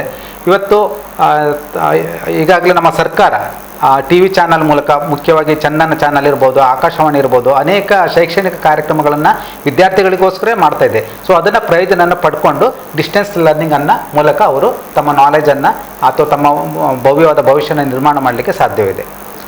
ಅದು ಸರಿ ಸರ್. ಮತ್ತು ಈ ಪೋಷಕರಿಗೆ ಮತ್ತೊಂದು ಜವಾಬ್ದಾರಿ ಬಹಳ ಪ್ರಾಮುಖ್ಯ ಇದೆ. ಯಾಕೆಂತಂದರೆ ಇವತ್ತು ಒಂದು ಮಾತಿದೆ, ಈ ಭವಿಷ್ಯದಲ್ಲಿ ಒಂದು ಮನೆ ಕಟ್ಟಿ ಇರಬಾರ್ದಂತೆ, ದೊಡ್ಡ ಆಸ್ತಿ ಪಾಸ್ತಿ ಯಾವುದು ಮಾಡಬಾರ್ದು ಅಂತೇಳಿ. ಆಸ್ತಿ ಪಾಸ್ತಿಗಿಂತ ಯಾವುದು ಇಂಪಾರ್ಟೆಂಟ್, ಪ್ರಾಮುಖ್ಯ ಅಂತೇಳಿದರೆ ಒಂದು ಒಳ್ಳೆಯ ಮಗುವನ್ನು ರೂಪಿಸಬೇಕು. ಯಾವ ರೀತಿ ರೂಪಿಸಬೇಕಂದ್ರೆ ಒಳ್ಳೆಯ ವಿದ್ಯೆಯನ್ನು ಕೊಡಬೇಕು ಅಂತೇಳಿ. ವಿದ್ಯೆಯನ್ನು ಕೊಟ್ಟರೆ ಮುಂದೆ ಯಾವ ರೀತಿ ಹೇಳಿದ್ರೂ ಬೆಳವಣಿಗೆ ಆಗ್ತದೆ. ನಾವು ಕೇವಲ ಆಸ್ತಿ ಪಾಸ್ತಿಯನ್ನು ಕೊಟ್ಟುಬಿಟ್ರೆ ಅವ ಹೇಗೆ ಖರ್ಚು ಮಾಡಬೇಕು ಮತ್ತು ಏನು ಅವನಿಗೆ ಮುಂದೆ ಹೋಗಲಿಕ್ಕೆ ಯಾವುದೇ ದಾರಿ ಗೊತ್ತಿರುವುದಿಲ್ಲ. ಬಟ್ ಒಬ್ಬ ಹುಡುಗನಿಗೆ, ಒಬ್ಬ ವಿದ್ಯಾರ್ಥಿಗೆ ಅಥವಾ ಮಗನಿಗೆ ಅಥವಾ ಮಗುವಿಗೆ ಸರಿಯಾದ ವಿದ್ಯೆ ಕೊಟ್ಟರೆ ಮುಂದೆ ಏನಾದರೂ ಒಂದು ಒಳ್ಳೆಯ ಪ್ರಯೋಜನ ಆದೀತು. ಆ ನೆಲೆಯಲ್ಲಿ ಇಂತಹ ಒಂದು ಕೊರೋನಾ ಮಹಾಮಾರಿ ಹಿನ್ನೆಲೆಯಲ್ಲಿ ಪೋಷಕರು ಮಕ್ಕಳಿಗೆ ಯಾವ ರೀತಿಯ ವಿದ್ಯೆಯ ಬಗ್ಗೆ ಒಂದು ಒಳ್ಳೆಯ ಮನವರಿಕೆಯನ್ನು ಕೊಡಬೇಕು ಅಂತ. ಓಕೆ, ಸೊ ತಾವು ಈಗಾಗಲೇ ಹೇಳಿದಾಗೆ ಒಂದು ಹಳೆಯ ಮಾತಿದೆ, ಮಕ್ಕಳಿಗೆ ಆಸ್ತಿ ಮಾಡಬೇಡಿ, ಮಕ್ಕಳನ್ನೇ ಆಸ್ತಿಯನ್ನಾಗಿ ಮಾಡಿ ಅಂತ. ಅದು ಹೇಗೆ ಮಾಡೋದು ಅಂತ ಹೇಳಿದರೆ, ಸೊ ಅದ್ರ ಬಗ್ಗೆ ನಮಗೆಲ್ಲ ಗೊತ್ತಿದೆ. ಮಕ್ಕಳು ಎಲ್ಲ ತಂದೆ ತಾಯಿಗಳು ಅವರದ್ದ ಜವಾಬ್ದಾರಿ ಇದೆ, ಮಕ್ಕಳಿಗೆ ಒಳ್ಳೆ ಶಿಕ್ಷಣ ಕೊಡ್ತಾರೆ. ತಾವು ಕಷ್ಟಪಟ್ಟು ದುಡಿದು ತಮ್ಮ ನೋವನ್ನು ಮಕ್ಕಳಿಗೆ ತೋರಿಸದೆ ಒಳ್ಳೆ ಶಿಕ್ಷಣ ಕೊಟ್ಟು ಅವರನ್ನು ಮುಂದೆ ತರಲಿಕ್ಕೆ ಪ್ರಯತ್ನ ಮಾಡ್ತಾರೆ. ಅದನ್ನು ಏನು ಹೇಳ್ತೇವೆ, ಮಕ್ಕಳನ್ನೇ ಆಸ್ತಿಯನ್ನಾಗಿ ಮಾಡೋದು. ಇಲ್ಲಿ ನನ್ನ ಅಭಿಪ್ರಾಯ ಅಂತ ಹೇಳಿದರೆ, ಬರೀ ಎಜುಕೇಷನ್ ಡಿಗ್ರಿ ಪಡೆಯೋದು ಮಾತ್ರ ಅಲ್ಲ, ಅಥವಾ ನಾಳೆ ಒಳ್ಳೆ ಜಾಬ್ ಪಡೆಯೋದು, ಅಥವಾ ಡಾಕ್ಟ್ರು ಇಂಜಿನಿಯರು ಅಥವಾ ಅಂಥದ್ದೇ ಆಗೋದಂತ ಮಾತ್ರ ಅಲ್ಲ ಶಿಕ್ಷಣ. ಒಂದು ಮಾನವೀಯ ನೆಲೆಯಲ್ಲಿ ಪಡೆಯುವಂಥ ಶಿಕ್ಷಣ ಕೂಡ ಇಂಪಾರ್ಟೆಂಟ್, ಅದು ತಂದೆ ತಾಯಿಗಳು ಕೊಡುವಂಥದ್ದು. ಸೊ ಈ ಕೊರೋನಾ ಸಂದರ್ಭದಲ್ಲಿ ಬರೀ ಮಕ್ಕಳು ಆನ್ಲೈನ್ ಕ್ಲಾಸಲ್ಲಿ ಇರುವಂಥದ್ದು ಅಥವಾ ಬರೀ ಟಿ ವಿ ನೋಡ್ಕೊಂಡಿರುವಂಥದ್ದು ಅಲ್ಲ. ಸೊ ಆವಾಗ ಪೇರೆಂಟ್ಸ್ಗಳ ಜವಾಬ್ದಾರಿ ತೆಗೆದುಕೊಂಡು ಅವರಿಗೆ ಈಗ ಮನೆ ಕೆಲಸ ಮಾಡಿಸುವಂಥದ್ದು, ಅಥವಾ ಮನೆಯಲ್ಲಿ ಗಾರ್ಡನ್ ಇದ್ದರೆ, ತೋಟ ಇದ್ದರೆ ಅಲ್ಲಿ ಕೆಲಸ ಮಾಡೋದು, ಅಲ್ಲಿ ಕೆಲವೊಂದು ಅಷ್ಟೋ ಅನುಭವ ಸಿಗ್ತದೆ. ಅಥವಾ ಏನೋ ಒಂದು ಮಾಡುವಾಗ ಮರ ಹತ್ತುವಾಗ ಏನೋ ಬಿದ್ದು ನೋವಾಗಿರ್ಬೋದು, ಆ ನೋವು ಟೈಮಿಗೆ ಮಾತ್ರ ನೋವಿರ್ಬೋದು, ಬಟ್ ಆ ನೋವು ಅವನಿಗೊಂದು ಪಾಠ ಅಲ್ವಾ. ಸೊ ಇದ್ರ ಮೂಲಕ ಅವನು ಇಮೋಷನಲ್ ಕೋಶಂಟ್ ಅಂತ ಹೇಳ್ತೇವೆ, ಭಾವನಾತ್ಮಕ ಸೂಚ್ಯಂಕ ಅಂತ ಕನ್ನಡದಲ್ಲಿ ಹೇಳ್ತೇವೆ, ಅದು ಇಂಪ್ರೂವ್ ಆಗ್ತದೆ. ಸೊ ಈಗ ಎಷ್ಟೋ ಮಕ್ಕಳು ಮನೇಲಿದ್ದಾರೆ, ಏನು ಮಾಡೋದಪ್ಪ, ಫಿಸಿಕಲ್ ಆ್ಯಕ್ಟಿವಿಟಿ ಇಲ್ಲ. ಫಿಸಿಕಲ್ ಆ್ಯಕ್ಟಿವಿಟಿ ಇಲ್ಲದಿದ್ದರೆ ನಮ್ಮ ಆರೋಗ್ಯಕ್ಕೂ ಕೂಡ ದುಷ್ಪರಿಣಾಮ ಇದೆ. ಸೊ ಆವಾಗ ಮಕ್ಕಳು ಮಾಡದಿದ್ರು ತಂದೆ ತಾಯಿಗಳಿಗೆ ಮಕ್ಕಳನ್ನು ಪ್ರೇರೇಪಿಸಬೇಕು. ಈಗ ತಾಯಿಗೆ ಅಡಿಗೆಯಲ್ಲಿ ಹೆಲ್ಪ್ ಮಾಡುವಂಥದ್ದು, ಅದು ಹೆಣ್ಮಕ್ಳು ಮಾಡಬೇಕಂತಿಲ್ಲ, ಗಂಡು ಮಕ್ಕಳು ಕೂಡ ಮಾಡುವಂಥದ್ದು, ಅಥವಾ ತಂದೆ ಏನಾದರೂ ಕೆಲಸ ಮಾಡ್ತಾ ಇದ್ದರೆ ಅಥವಾ ತೋಟಗಾರಿಕೆ ಇದ್ದರೆ ಯಾಕೆ ಅವರಿಗೆ ಹೆಲ್ಪ್ ಮಾಡುವಂಥದ್ದು, ಆ ಮೂಲಕ ಕಲೀಲಿಕ್ಕೆ ಸಾಧ್ಯ ಇದೆ. ಓಕೆ, ಸೊ ಈಗ ಏನಂತ ಹೇಳಿದ್ರೆ, ತಂದೆಗೆ ಹೆಲ್ಪ್ ಮಾಡಿದ್ರೆ, ತಾಯಿಗೆ ಹೆಲ್ಪ್ ಮಾಡಿದರೆ ನಾಳೆ ಅವನು ಸಮಾಜಕ್ಕೆ ಹೆಲ್ಪ್ ಮಾಡ್ತಾನೆ. ಎಷ್ಟೋ ಪೇರೆಂಟ್ಸ್ಗಳು ಮಕ್ಕಳನ್ನು ಮುದ್ದು ಮಾಡಿ ಏನು ಮಾಡ್ತಾರೆ, ಒಂದು ಮಕ್ಕಳ ಹತ್ರ ಏನು ಕೆಲಸ ಮಾಡಿಸೋದಿಲ್ಲ, ಆವಾಗ ಅವರು ಅಭಿವೃದ್ಧಿ ಆಗೋದಿಲ್ಲ. ಸೊ ಇಲ್ಲಿ ಬರೀ ಎಜುಕೇಷನ್ ಸ್ಕೋರ್ ಮಾಡೋದು ಒಂದೇ ಮುಖ್ಯ ಅಲ್ಲ. ಈಗ ಲಾಕ್ಡೌನ್ ಪೀರಿಯಡಲ್ಲಿ ಎಷ್ಟು ಸಾಧ್ಯ ಇದೆಯೋ ಅವರು ಬೇರೆ ಬೇರೆ ರೀತಿಯಲ್ಲಿ ಕಲೀಲಿಕ್ಕೆ, ಪ್ರತಿಯೊಂದು ಕೂಡ ಒಂದು ವಿದ್ಯೆ, ಒಂದು ಪಾತ್ರ ತೊಳೆಯೋದು ಕೂಡ ಒಂದು ವಿದ್ಯೆ, ಒಂದು ಅಡುಗೆ ಮಾಡೋದು ಅಥವಾ ನೆಲ ಒರೆಸೋದು ಕೂಡ ಒಂದು ವಿದ್ಯೆ. ಸೊ ಅದೆಲ್ಲವನ್ನು ಕಲಿತುಕೊಂಡ್ರೆ ಅವರು ಯಾವುದು ಮಲ್ಟಿ ಡೈಮೆನ್ಷನಲ್ ಡೆವಲಪ್ಮೆಂಟ್ ಅಂತ ನಾವು ಹೇಳ್ತೇವೆ. ಓಕೆ, ಅದು ಆಗ್ತದೆ. ಅಂದರೆ ಇಂಟೆಲಿಜೆಂಟ್ ಕೋಶಂಟು ಓದೋದ್ರ ಮೂಲಕ ಸಿಗ್ತದೆ, ಇಮೋಷನಲ್ ಕೋಶಂಟು ನಮ್ಮ ಅನುಭವದ ಮೂಲಕ ಸಿಗ್ತವೆ. ಸೊ ಆ ಮೂಲಕ ಅವರು ಮುಂದೆ ಭವಿಷ್ಯದಲ್ಲಿ ಸಮಾಜಕ್ಕೆ ಒಂದು ಪ್ರಜ್ಞಾವಂತ ನಾಗರಿಕರಾಗಿ ಒಂದು ರೂಪುಗೊಳ್ಳುತ್ತಾರೆ ಅನ್ನೋದು ನನ್ನ ಅಭಿಪ್ರಾಯ. ಒಳ್ಳೆಯ ಮಾತನ್ನು ಹೇಳಿದಿರಿ ಸರ್. ನಾವು ಮಾತುಕತೆಯನ್ನು ಮುಂದುವರಿಸೋಣ. ಈಗ ಒಂದು ವಿರಾಮ ಇದೆ. ಆತ್ಮೀಯ ವೀಕ್ಷಕ ಬಂಧುಗಳೇ, ತಾವುಗಳು ಕೂಡ ಪ್ರಶ್ನೆಗಳನ್ನು ಕೇಳಬಹುದು ಅಥವಾ ತಮ್ಮ ಅಭಿಪ್ರಾಯಗಳನ್ನ ಹಂಚಿಕೊಳ್ಳಬಹುದು. 0824297650ಗೆ ಫೋನ್ ಮಾಡಿ ತಮ್ಮ ಅನಿಸಿಕೆಗಳನ್ನು ವ್ಯಕ್ತಪಡಿಸಿದ್ದು ಹೇಳಿಕೊಳ್ತಾ ಇದೀಗ ಸಣ್ಣದೊಂದು ವಿರಾಮ ತೆಗೆದುಕೊಳ್ತೀವಿ. ಆತ್ಮೀಯ ವೀಕ್ಷಕ ಬಂಧುಗಳೇ, ನಮ್ಮ ಈ ಮಾತುಕತೆಯನ್ನು ಮುಂದುವರಿಸ್ತಾ ನಮ್ಮೊಂದಿಗೆ ಡಾಕ್ಟರ್ ಪ್ರಶಾಂತ್ ನಾಯಕ್ ಅವರಿದ್ದಾರೆ. ತಮಗೆಲ್ಲ ಗೊತ್ತಿದೆ, ಈಗಾಗಲೇ ಹೇಳಿದ್ದೇನೆ, ಅದನ್ನು ಇನ್ನೊಮ್ಮೆ ನಾನು ತಿಳಿಯಪಡಿಸ್ತೇನೆ. ಮಕ್ಕಳ ಬಗ್ಗೆ ಬಹಳ ಒಳ್ಳೆಯ ಕಾಳಜಿ ಇಟ್ಕೊಂಡವರು. ಅವರು ಕೂಡ ಒಂದು ಹಳ್ಳಿಯಿಂದ ಬಂದವರು. ಇವತ್ತು ಪ್ರೊಫೆಸರ್ ಆಗಿರ್ಬೋದು, ಒಂದು ಹಳ್ಳಿ ಸಾಧಾರಣವಾದ ಒಂದು ಸ್ಥಳದಲ್ಲಿ ಹುಟ್ಟಿ ಬೆಳೆದು ಇವತ್ತು ಪ್ರತಿಷ್ಠಿತ ಮಂಗಳೂರು ವಿಶ್ವವಿದ್ಯಾನಿಲಯದ ಜೀವವಿಜ್ಞಾನ ವಿಭಾಗದಲ್ಲಿ ಪ್ರಾಧ್ಯಾಪಕರಾಗಿ ಸಾಧನೆಯನ್ನು ಮಾಡಿದ್ದಾರೆ. ಇಂಥ ಒಬ್ಬರು ಬರಬೇಕು ಅಂತಾದರೆ ಅದರಲ್ಲಿ ಸಾಧನೆಗಳಲ್ಲಿ ತುಂಬ ಹಿಂದೆ ಕಷ್ಟಗಳನ್ನೆಲ್ಲ ಪಟ್ಟಿರ್ತಾರೆ. ಇವತ್ತು ನಾನು ಯಾಕೆ ಈ ವಿಚಾರವನ್ನು ಇಲ್ಲಿ ಮಂಡಿಸ್ತಾ ಇದ್ದೇನೆ ಅಂತಂದರೆ, ಇವತ್ತು ಹಳ್ಳಿಯಲ್ಲಿ ಏನಾಗಿದೆ, ಮಕ್ಕಳಿಗೆ ಒಂದು ಕಡೆ ಒತ್ತಡ ಜಾಸ್ತಿ ಆಗ್ತಾ ಇದೆ ಪೋಷಕರದು. ಒಂದು ಕಡೆ ಖುಷಿಯಲ್ಲಿ ಮಕ್ಕಳನ್ನ ಇದ್ದ ಸಮಯವನ್ನು ಹಾಳು ಮಾಡದೆ ಒಳ್ಳೆ ರೀತಿಯಲ್ಲಿ ಕೊಂಡೋಗುವಂಥ ಪೋಷಕರು ಒಂದು ಕಡೆ ಆದರೆ, ಮತ್ತೊಂದು ಕಡೆ ಏನಾಗಿದೆ ಅಂತಂದರೆ ಮಕ್ಕಳಿಗೆ ಒತ್ತಡವನ್ನು ಕೊಡೋದು, ಸಮಯವನ್ನು ಸದ್ಬಳಕೆಪಡಿಸು, ಓದು ಓದು ಓದು ಎನ್ನುವಂಥ ಒತ್ತಡ, ಅಥವಾ ಮನೆ ಬಿಟ್ಟು ಹೊರಗೆ ಹೋಗಬೇಡ. ಹೌದು, ಅದು ಒಂದು ಕಡೆ ನಮಗೆಲ್ಲ ಗೊತ್ತಿದೆ, ಕೊರೋನಾ ಮಾರ್ಗಸೂಚಿಯನ್ನು ಪಾಲಿಸಲೇಬೇಕಾದಂಥ ಧರ್ಮ. ಈ ಒತ್ತಡದಲ್ಲಿ ಮಕ್ಕಳು ಬಹಳ ಒಂಥರ ತಾಳ್ಮೆಯನ್ನೇ ಗೆಟ್ಟಿರ್ತಾರೆ. ಅವರು ತಾಳ್ಮೆ ಎನ್ನುವಂಥದ್ದನ್ನೇ ಕಳೆದುಕೊಂಡಿರ್ತಾರೆ. ಯಾಕಂದರೆ 2-3 ಕಡೆ ಒತ್ತಡ ಬಂದಾಗ, ಒಂದು ಕಡೆ ಅಧ್ಯಾಪಕರು ಆನ್ಲೈನಲ್ಲಿ ಏನಾದರೂ ಒತ್ತಡ ತರ್ತಾರೆ, ಈ ಕಡೆ ಪೋಷಕರು ಒತ್ತಡ ತರುವ ಅಂಥ ಒಂದು ಅತಂತ್ರ ಪರಿಸ್ಥಿತಿಯಲ್ಲಿ ಈ ವಿದ್ಯಾರ್ಥಿಗಳು, ಮಕ್ಕಳು ಯಾವ ರೀತಿಯ ತಾಳ್ಮೆಯನ್ನು ತೆಗೆದುಕೊಳ್ಬೇಕು, ಅಥವಾ ಮತ್ತು ಈ ಪೋಷಕರು ಆ ವಿದ್ಯಾರ್ಥಿಗಳೊಂದಿಗೆ ಯಾವ ರೀತಿ ಇಟ್ಟುಕೊಳ್ಳೋದು, ತಮ್ಮ ಮಕ್ಕಳನ್ನು ಯಾವ ರೀತಿ ಬೆಳೆಸಬೇಕು ಎಂಬುದರ ಬಗ್ಗೆ ಒಂದು ಅನಿಸಿಕೆ ಸರ್. ಓಕೆ, ಸೊ ಇದು ಕೂಡ ಒಂದು ಒಳ್ಳೆಯ ಪ್ರಶ್ನೆ. ಈಗ ನಾವು ಕೊರೋನಾ ವಾರಿಯರ್ಸ್ ಬಗ್ಗೆ ಕೇಳಿದ್ದೇವೆ. ಅವರು ಯಾವ ರೀತಿಯಲ್ಲಿ ಇಡೀ ಸಮಾಜಕ್ಕೆ ಒಂದು ಉಪಕಾರ ಕೆಲಸ ಮಾಡ್ತಿದ್ದಾರೆ, ತಮ್ಮ ಜೀವದ ಅಂಗು ತೊರೆದು ಕೆಲಸ ಮಾಡ್ತಿದ್ದಾರೆ. ಅದೇ ರೀತಿ ಇನ್ನೊಂದು ವಾರಿಯರ್ಸ್ ಇದೆ, ಪೇಷನ್ಸ್ ಆ್ಯಂಡ್ ಟೈಮ್ ಅಂತ, ತಾಳ್ಮೆ ಮತ್ತು ಸಮಯ. ಇದು ನಮಗೆ ಅಪ್ಲಿಕೇಬಲ್. ಯಾರ್ಯಾರು ಮನೇಲಿದ್ದಾರೆ, ಮುಖ್ಯವಾಗಿ ವಿದ್ಯಾರ್ಥಿಗಳು, ಮಕ್ಕಳು, ಪೋಷಕರು. ಒಂದು ಕಡೆ ಈ ಪೋಷಕರಿಗೆ ಅವರಿಗೆ ತಾಳ್ಮೆಗೆಟ್ಟಿರುವಂಥದ್ದು ಇದೆ ಈ ಮಕ್ಕಳ ವಿಷಯದಲ್ಲಿ. ಯಾಕಂದರೆ ಮಕ್ಕಳು ಮನೆಯಲ್ಲೇ ಇರ್ತಾರೆ, ಅವ್ರನ್ನ ಕಂಟ್ರೋಲ್ ಮಾಡುವಂಥದ್ದು ಒಂದು ದೊಡ್ಡ ಸಮಸ್ಯೆ ಆಗಿದೆ. ಇನ್ನೊಂದು, ಮಕ್ಕಳಿಗೆ ಮನೇಲಿ ಕೂತು ಅವರಿಗೂ ಕೂಡ ಆ ತಾಳ್ಮೆ ಕೆಟ್ಟೋಗಿದೆ. ಸೊ ಸಂದರ್ಭ ಹೀಗೆ ಇರುವುದರಿಂದ ಯಾವುದೇ ಕಾರಣಕ್ಕೂ ತಾಳ್ಮೆಯನ್ನು ಕಳ್ಕೊಳ್ಬಾರ್ದು. ಇಲ್ಲಿ ತಾಳ್ಮೆ very important. Secret of success is one of the secrets of success is patience ಅಂತ ಹೇಳ್ತಾರೆ. ಪೇಷನ್ಸು ತುಂಬ ಇಂಪಾರ್ಟೆಂಟು. ಈಗ ನಾಳೆ ನೀವು ನಿಮ್ಮ ಭವಿಷ್ಯ ಉಜ್ವಲವಾಗಿರಬೇಕಿದ್ರೆ ಹೀಗೆ ನೀವು ತಾಳ್ಮೆ ವೆರಿ ಇಂಪಾರ್ಟೆಂಟು. ಅಂದರೆ ತಂದೆ ತಾಯಿಗಳು ಮಕ್ಕಳ ಮೇಲೆ ಸಿಟ್ಟು ಮಾಡುವುದಲ್ಲ. ಈಗ ಒಂದು ಸಣ್ಣ ಮಗ ಇರ್ಬೋದು, ಅವನಿಗೆ ಮೊಬೈಲ್ ಬೇಕಿರುತ್ತೆ, ಆನ್ಲೈನ್ ಕ್ಲಾಸು. ಕೆಲವು ಪೇರೆಂಟ್ಸುಗಳು ಅವ್ರಿಗೆ ಕಾಲ್ ಮಾಡಲಿಕ್ಕಿರುತ್ತೆ, ಮೊಬೈಲ್ ಕೊಡ್ಲಿಕ್ಕೆ ಇರಲಿಲ್ಲ. ಅಂದರೆ ಮಕ್ಕಳ ಮೇಲೆ ರೇಗುವಂಥದ್ದು ಎಷ್ಟೋ ಕೇಸ್ಗಳನ್ನು ನಾವು ನೋಡಿದ್ದೇವೆ. ಸೊ ಅದು ಕೂಡ ತಪ್ಪು. ಮಕ್ಕಳ ಸೈಕಾಲಜಿಯನ್ನು ಅರ್ಥ ಮಾಡ್ಕೋಬೇಕು. ಪರ್ಟಿಕ್ಯುಲರ್ಲಿ ಚಿಕ್ಕ ಮಕ್ಕಳ ಸೈಕಾಲಜಿಯನ್ನು ಅರ್ಥ ಮಾಡ್ಕೋಬೇಕು. ಅದಕ್ಕೆ ತಕ್ಕಂತೆ ಪೋಷಕರು ಮಾಡ್ತಾರೆ. ಮಾಡೋದಿಲ್ಲ ಅಂತಲೇ ಎಲ್ಲೋ ಕೆಲವು 2% ಪೋಷಕರು ಆ ರೀತಿ ಇರ್ಬೋದು. ಇಲ್ಲಿ ತಾಳ್ಮೆ ಇಂಪಾರ್ಟೆಂಟು. ಅಂದರೆ ಮಕ್ಕಳ ಪೋಷಕರು ಮಕ್ಕಳು ಮನೇಲಿ ಇದ್ದಾರೆ ಅಂತೇಳಿ ಅವ್ರನ್ನ ದಿನ ದುಡಿದು ಮಾತ್ರ ಇಂಪಾರ್ಟೆಂಟ್ ಅಲ್ಲ, ಅವರು ಉಜ್ವಲ ಭವಿಷ್ಯಕ್ಕೆ ಏನೆಲ್ಲ ಪೂರಕವಾಗಿ ಬೇಕಾಗ್ತದೆ ಅದಕ್ಕೆ ಅವರಿಗೆ ಸಹಕಾರಿಯಾಗಿ ನಿಲ್ಲುವಂಥದ್ದು ಪೇರೆಂಟ್ಸ್ ಜವಾಬ್ದಾರಿ. ಅದೇ ರೀತಿ ಮಕ್ಕಳು ಕೂಡ ಮನೇಲಿ ಇದ್ದಿದ್ದು ಬೇಜಾರಾಯ್ತು ಅಂತೇಳಿ ಆ ತಾಳ್ಮೆಯನ್ನು ಕಳ್ಕೊಳ್ಳುವಂಥದ್ದಲ್ಲ. ನೀವು ಸಮಯವನ್ನು ಸದುಪಯೋಗ ಮಾಡಿಕೊಳ್ಳಿ. ಯಾವ ರೀತಿ ಸದುಪಯೋಗ ಅಂತ ಈಗಾಗಲೇ ನಾವು ಹೇಳಿದ್ದೇವೆ. ನೀವು ಬೇರೆ ಬೇರೆ ರೀತಿಯಲ್ಲಿ ಕೆಲಸ ಮಾಡಿ, ಯೋಗಾಸನ ಮಾಡಿ, ಒಂದು ಟೈಮ್ ಟೇಬಲ್ ಹಾಕ್ಕೊಳ್ಳಿ. ಆ ಮೂಲಕ ಇವತ್ತಿನ ಒಳ್ಳೆಯ ಸಮಯನ ಉಪಯೋಗಿಸ್ಕೊಳ್ಳಿ. ಯಾಕಂದರೆ ಆ ಸಮಯ ಕಳೆದೋಯ್ತಂದರೆ ನಾವು ಹಣ ಕಳೆದ್ರೆ ಪುನಃ ಗಳಿಸ್ಬೋದು, ಆಸ್ತಿ ಹೋದರೆ ಪುನಃ ಪಡ್ಕೊಳ್ಬೋದು. ಆದರೆ ಸಮಯ ಹೋಗಿದ್ದು ಪುನಃ ಸಿಗುವುದಿಲ್ಲ. ಸೊ ಹಾಗಾಗಿ ಇದು ಅಮೂಲ್ಯವಾದ ಸಮಯ.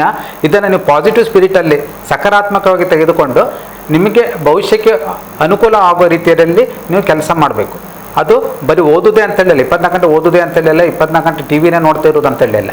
ಒಂದು ಟೈಮ್ ಟೇಬಲ್ ಹಾಕ್ಕೊಂಡು ಅದು ಫಿಸಿಕಲ್ ಆ್ಯಕ್ಟಿವಿಟಿ ಇರಬೇಕು. ಸಂಜೆ ಹೊತ್ತಿಗೆ ಸ್ವಲ್ಪ ಮನೆ ಹತ್ರನೇ ಅಲ್ಲಿ ನಡೆದಾಡುವಂಥದ್ದು ಇರ್ಬೋದು, ಅಥವಾ ಹತ್ತಿರದಲ್ಲಿ ಅಥವಾ ಅಣ್ಣನ ತಮ್ಮನ ಇದ್ದರೆ ಒಂದು ಆಟ ಆಡುವಂಥದ್ದು.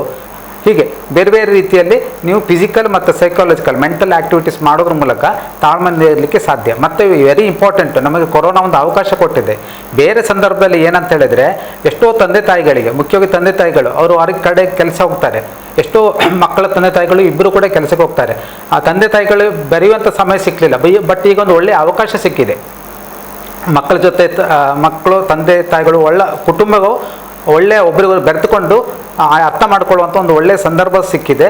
ಇದೊಂದು ಅವಕಾಶವಾಗಿ ನಾವು ತೆಗೆದುಕೊಳ್ಬೇಕು. ಅದನ್ನು ಬಿಟ್ಕೊಂಡು ಸಮಸ್ಯೆಗೆ ತೆಗೆದುಕೊಂಡ್ರೆ ನಾವು ಸಮಸ್ಯೆ ನಮಗೆ ತಾಳ್ಮೆ ಕೆಟ್ಟೋಗ್ತದೆ. ಹಾಗೆ ತಗೊಳ್ಬಾರ್ದು. ಸವಾಲಾಗಿ ತೆಗೆದುಕೊಂಡು ನಾವು ಪರಿಸ್ಥಿತಿಯನ್ನು ಎದುರಿಸಬೇಕು. ಯಾವ ಪರಿಸ್ಥಿತಿ ಅಂದರೆ ಕೋವಿಡ್-19 ನಾವು ಬ್ರೇಕ್ ಮಾಡುವಂಥದ್ದು, ಅದು ಸ್ಪ್ರೆಡ್ ಆಗೋದನ್ನು ಬ್ರೇಕ್ ಮಾಡುವಂಥದ್ದು. ಸೊ ಎರಡೂ ರೀತಿಯಲ್ಲಿ ನಾವು ಪಾಸಿಟಿವ್ ಆಗಿ ತೆಗೆದುಕೊಂಡು ಮುಂದೆ ಸಾಗಲಿಕ್ಕೆ ಪ್ರಯತ್ನ ಮಾಡೋಣ. ಸರ್, ಇದಕ್ಕೆ ಪೂರಕವಾಗಿ ಒಂದು ಒಳ್ಳೆಯ ಮಾಹಿತಿಯನ್ನು ಕೊಟ್ಟಿದ್ದೀರಿ, ಪರವಾಗಿಲ್ಲ. ಇದಕ್ಕೆ ಪೂರಕವಾಗಿ ಈಗ ಕೊರೋನಾ ಅಲೆಗಳ ಬಗ್ಗೆ ನಾವೆಲ್ಲ ನೋಡ್ತಾ ಇದ್ದೇವೆ. 1ನೇ ಅಲೆ ಬಂತು, ಅದರಲ್ಲಿ ತುಂಬ ಮಂದಿ ಒಳ್ಳೊಳ್ಳೆಯವರು, ತುಂಬ 65 ವರ್ಷ ಮೇಲ್ಪಟ್ಟವರಂತೂ ತುಂಬ ಮಂದಿ ಜೀವವನ್ನು ಕಳೆದುಕೊಂಡು ನಾವೆಲ್ಲ ಕಣ್ಣಾರೆ ನೋಡಿದ್ದೇವೆ. 2ನೇ ಅಲೆಯಲ್ಲಿ ಬಂತು, ಸಾಧಾರಣ ಯುವಕರು, ಒಳ್ಳೆಯ ಯುವಕರು, ಸಾಧಕರು ಎಲ್ಲ ಜೀವ ಬಿಟ್ಟಿದ್ದಾರೆ. ಇವತ್ತು ನಮ್ಮ ನೋಡಿದ್ದೇವೆ ಅದನ್ನೆಲ್ಲ. ಈಗ 3ನೇ ಅಲೆ ಬರ್ತದೆ ಅಂತೇಳಿ ಎಲ್ಲ ಒಂದು ಸಣ್ಣ ಕರೆ ಇದೆ ಸರ್. ಕರೆ ನಂತರ ಮತ್ತೆ ಮಾತಾಡೋಣ. ಹಲೋ ಹಲೋ ಹಲೋ ಹಲೋ, ನಮಸ್ತೆ. ನಮಸ್ಕಾರ, ಮಾತಾಡಿ. ನಾನು ಜೆಸಿ ಮಂಗಳ ಗಂಗೋತ್ರಿ ಅಧ್ಯಕ್ಷ ಫ್ರಾನ್ಸಿಸ್ ಪುಟಿನ ಮಾತಾಡ್ತಾ ಇದ್ದೀನಿ. ಮಾತಾಡಿ ಸರ್, ಫ್ರಾಂಕಿ ಅವರೇ ಮಾತಾಡಿ. ಫಸ್ಟ್ ಆಫ್ ಕಂಗ್ರಾಚುಲೇಷನ್, ಬಾರಿ ಉತ್ತಮವಾದ ಕಾರ್ಯಕ್ರಮ ತಾವು ಹಮ್ಮಿಕೊಂಡಿದ್ದೀರಿ, ಧನ್ಯವಾದಗಳು. ಆಯ್ತು. ಎರಡನೇದಾಗಿ ಏನಂತ ಹೇಳಿದ್ರೆ, ಈಗ ಮಕ್ಕಳದು ಇವತ್ತು ಏನೋ PUC ಮತ್ತು SLC ಎಕ್ಸಾಮ್ ಕ್ಯಾನ್ಸಲ್ ಆಯ್ತು, ಮತ್ತು ಪಾಸ್ ಅಂತ ಬಂದಿದೆ. ಹೌದು. ಅದರಲ್ಲಿ ಕೆಲವು ಪೋಷಕರಿಗೆ ನಾನು ಮಾತಾಡಿದಾಗ ಕೆಲವು ಪೋಷಕರು ಹೇಳಿದ್ರು, ಇಲ್ಲ ಎಕ್ಸಾಮ್ ಆದ್ರೆ ಒಳ್ಳೇದಿತ್ತು, ಯಾಕಂದ್ರೆ ಮಕ್ಕಳ ಫ್ಯೂಚರ್ ಇದರಿಂದ ತುಂಬಾ ಹಾಳಾಗ್ತಾ ಇದೆ ಅಂತ. ಹೌದು. ಅದರಿಂದ ಮುಂದಿನ ದಿನಗಳಲ್ಲಿ ಮಕ್ಕಳ ವಿದ್ಯಾಭ್ಯಾಸ ಯಾವ ರೀತಿ ಮುಂದುವರಿಬಹುದು ಅಂತ ಇದೇ ರೀತಿ ಆದ್ರೆ ಅದೇ ಯಾರು ಮಕ್ಕಳು ಏನು ಅಂತೇಳಿಯಾ, ಓದೋ ಮಕ್ಕಳಿಗೆ ಓದುವ ಮಕ್ಕಳು ತುಂಬಾ ಇಂಟ್ರೆಸ್ಟ್ ಅಲ್ಲಿ ಓದ್ತಾ ಇದ್ದಾರೆ. ಸರಿ. ಯಾಕಂದ್ರೆ ತಂದೆ ತಾಯಿಯವರು ತುಂಬಾ ಅಂದ್ರೆ ಅವರಿಗೆ ಒಂದು ಉತ್ತಮವಾಗಿ ಅಂಕ ಗಳಿಸಬೇಕು, ಉತ್ತಮವಾಗಿ ಒಂದು ವಿದ್ಯಾರ್ಥಿ ಪಾಸ್ ಆಗಿ ಅವರ ಹೆತ್ತವರಿಗೆ ಖುಷಿ ಆಗ್ಬೇಕಲ್ಲ, ಆ ತರ ಒಂದು ಭಾವನೆ ಅವರಲ್ಲಿತ್ತು. ನಾನು ಇವತ್ತು 2-3 ಜನರಿಗೆ ಫೋನ್ ಮಾಡಿ ಮಾತಾಡಿದಾಗ ಅವರಿಗೆ ತುಂಬಾ ನೋವಾಯ್ತು. ಯಾಕಂದ್ರೆ ಎಕ್ಸಾಮ್ ಇಲ್ಲದೆ ಮಕ್ಕಳು ಪಾಸ್ ಆದ್ರ ಅಂತ, ಆದ್ರೆ ಅವರು ತಕೊಂಡ ಶ್ರಮ ವ್ಯರ್ಥವಾಯ್ತು ಅಂತ ಅವರ ಬೇಸರ. ಅದೌದು. ಇದೇ ವಿಷಯವನ್ನ ನಾವು ಈಗಾಗಲೇ ಮಾತಾಡಿದ್ದೇವೆ ಫ್ರಾಂಕಿ ಅವರೇ. ಮುಖ್ಯವಾಗಿ ಈಗ ಫ್ರಾಂಕಿ ಅವರು ಹೇಳಿದರು ಏನಂತಂದ್ರೆ, ಈಗ ಓದುವ ಮಕ್ಕಳಿಗೆ ಬಹಳ ಬೇಸರ. ಇದನ್ನು ನಾವು ವಿಚಾರವನ್ನು ಈಗ 2ನೇ ಸರ್ತಿ ಅವರಿಗೆ ಸ್ಪಷ್ಟೀಕರಣ ಕೊಡಲಿಕ್ಕೆ ಅಷ್ಟೇ. ಇಲ್ಲಿ ಓದುವ ಮಕ್ಕಳಿಗೆ ಮಾತ್ರ ಬಹಳ ನೋವು. ನನಗೆ ಕೂಡ ನೋವನ್ನು ಹಂಚಿಕೊಂಡ್ರು ಕೆಲವು ಮಕ್ಕಳು. ಸರ್ ಎಂತ ಸರ್, ನಾನೆಲ್ಲ ಅಷ್ಟು ಮಾರ್ಕ್ ತೆಗಿಬೇಕು, ಇಷ್ಟು ಮಾರ್ಕ್ ತೆಗಿಬೇಕು ಅಂತಲೇ ಇತ್ತು. ನಮ್ಮ ಈ ವರ್ಷದ ಒಂದು ಒಳ್ಳೆದುಂಟು ಓದಿದ್ದು, ಕಳೆದ ವರ್ಷದ ಅಂಕಗಳನ್ನು ನೋಡ್ಲಿಕ್ಕೆ ಹೋದರೆ ಸ್ವಲ್ಪ ಏರುಪೇರಿದೆ. ಇಂಥ ಸಂದರ್ಭದಲ್ಲಿ ಏನು ಮಾಡೋದು ಸರ್, ನಮಗೆ ಪರೀಕ್ಷೆ ಬೇಕು ಅಂತೇಳಿ ನಾವು ಅಹವಾಲನ್ನು ಸಲ್ಲಿಸ್ತೇವೆ ಸಚಿವರಿಗೆ ಅಂತೇಳಿ ಎಲ್ಲ ಕೆಲವು ಮಾತು ಅದೇನೇ ಇವರು ಹೇಳ್ತಾ ಇದ್ದಾರೆ. ಈ ಸಂದರ್ಭದಲ್ಲಿ ಮಕ್ಕಳಿಗೆ ನೀವು ಏನು ಹೇಳಲಿಕ್ಕೆ ಬಯಸ್ತೀರಿ ಅಂತ? ಹಾಂ, ಈಗ ಯಾವುದೇ ಮಕ್ಕಳು ಕೂಡ ಎಕ್ಸಾಮು ಕ್ಯಾನ್ಸಲ್ ಆಯ್ತು ಅಂತ ಡೆಸ್ಪರೇಟ್ ಆಗೋದು ಬೇಡ, ನಿರಾಶೆ ಆಗೋದು ಬೇಡ. ನೀವು ಏನು ಓದಿರ್ತೀರಿ ಪರೀಕ್ಷೆಗೆ ಅದು ಇವತ್ತಲ್ಲ ನಾಳೆ ನಿಮಗೆ ಉಪಯೋಗಕ್ಕೆ ಬಂದೇ ಬರ್ತದೆ. ಯಾಕಂದರೆ ನೆಕ್ಸ್ಟು ನೀವು ಡಿಗ್ರಿ ಹೋಗ್ತೀರಿ ಅಥವಾ ಇಂಜಿನಿಯರಿಂಗು, ಮೆಡಿಕಲ್ಲು, ಪ್ರೊಫೆಷ್ನಲ್ ಕೋರ್ಸ್ ಇರ್ಬೋದು, ಯಾವುದಕ್ಕೆ ಹೋಗ್ತೀರಿ, ನೀವು ಏನು ಓದಿದ್ದೀರಿ ಇವತ್ತಲ್ಲ ನಾಳೆ ನಿಮಗೆ ಇನ್ನಷ್ಟು ಅಂಕ ತೆಗಿಲಿಕ್ಕೆ ಅವಕಾಶ ಇದ್ದೇ ಇರ್ತದೆ.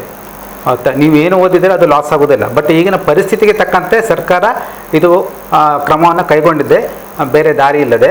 ಸೊ ಹಾಗಾಗಿ ನೀವು ಓದುವುದನ್ನು ನಿಲ್ಲಿಸಬಾರ್ದು, ಓದುವುದನ್ನು ಮುಂದುವರಿಸಬೇಕು. ಪರೀಕ್ಷೆ ಕ್ಯಾನ್ಸಲ್ ಆಗಿದಂಥ ಪರೀಕ್ಷೆ ಓದುವುದನ್ನು ಕ್ಯಾನ್ಸಲ್ ಮಾಡೋದಲ್ಲ, ಓದುವುದನ್ನು ಮುಂದುವರಿಸ್ಕೊಂಡು ಹೋಗಬೇಕು. ಮತ್ತು ನೀವು ಏನು ಓದ್ತೀರಿ ಇವತ್ತಲ್ಲ ನಾಳೆ ಅದು ನಿಮಗೆ ಪ್ರಯೋಜನಕ್ಕೆ ಬಂದೇ ಬರ್ತದೆ, ಆಯಿತಾ. ಮುಂದಿನ ದಿನಗಳಲ್ಲಿ ನಿಮ್ಮ ಹೈಯರ್ ಎಜುಕೇಷನಲ್ಲಿ ಇನ್ನೂ ಅತ್ಯುತ್ತಮ ಅಂಕ ತೆಗೆದುಕೊಂಡು ನೀವು ಉಜ್ವಲ ಭವಿಷ್ಯವನ್ನು ರೂಪಿಸ್ಕೊಳ್ಳಿಕ್ಕೆ ಅವಕಾಶ ಇದ್ದೇ ಇದೆ. ಅದ್ರ ಬಗ್ಗೆ ಯಾರು ಕೂಡ ನಿರಾಶರಾಗಬೇಡಿ, ಬಿ ಪಾಸಿಟಿವ್.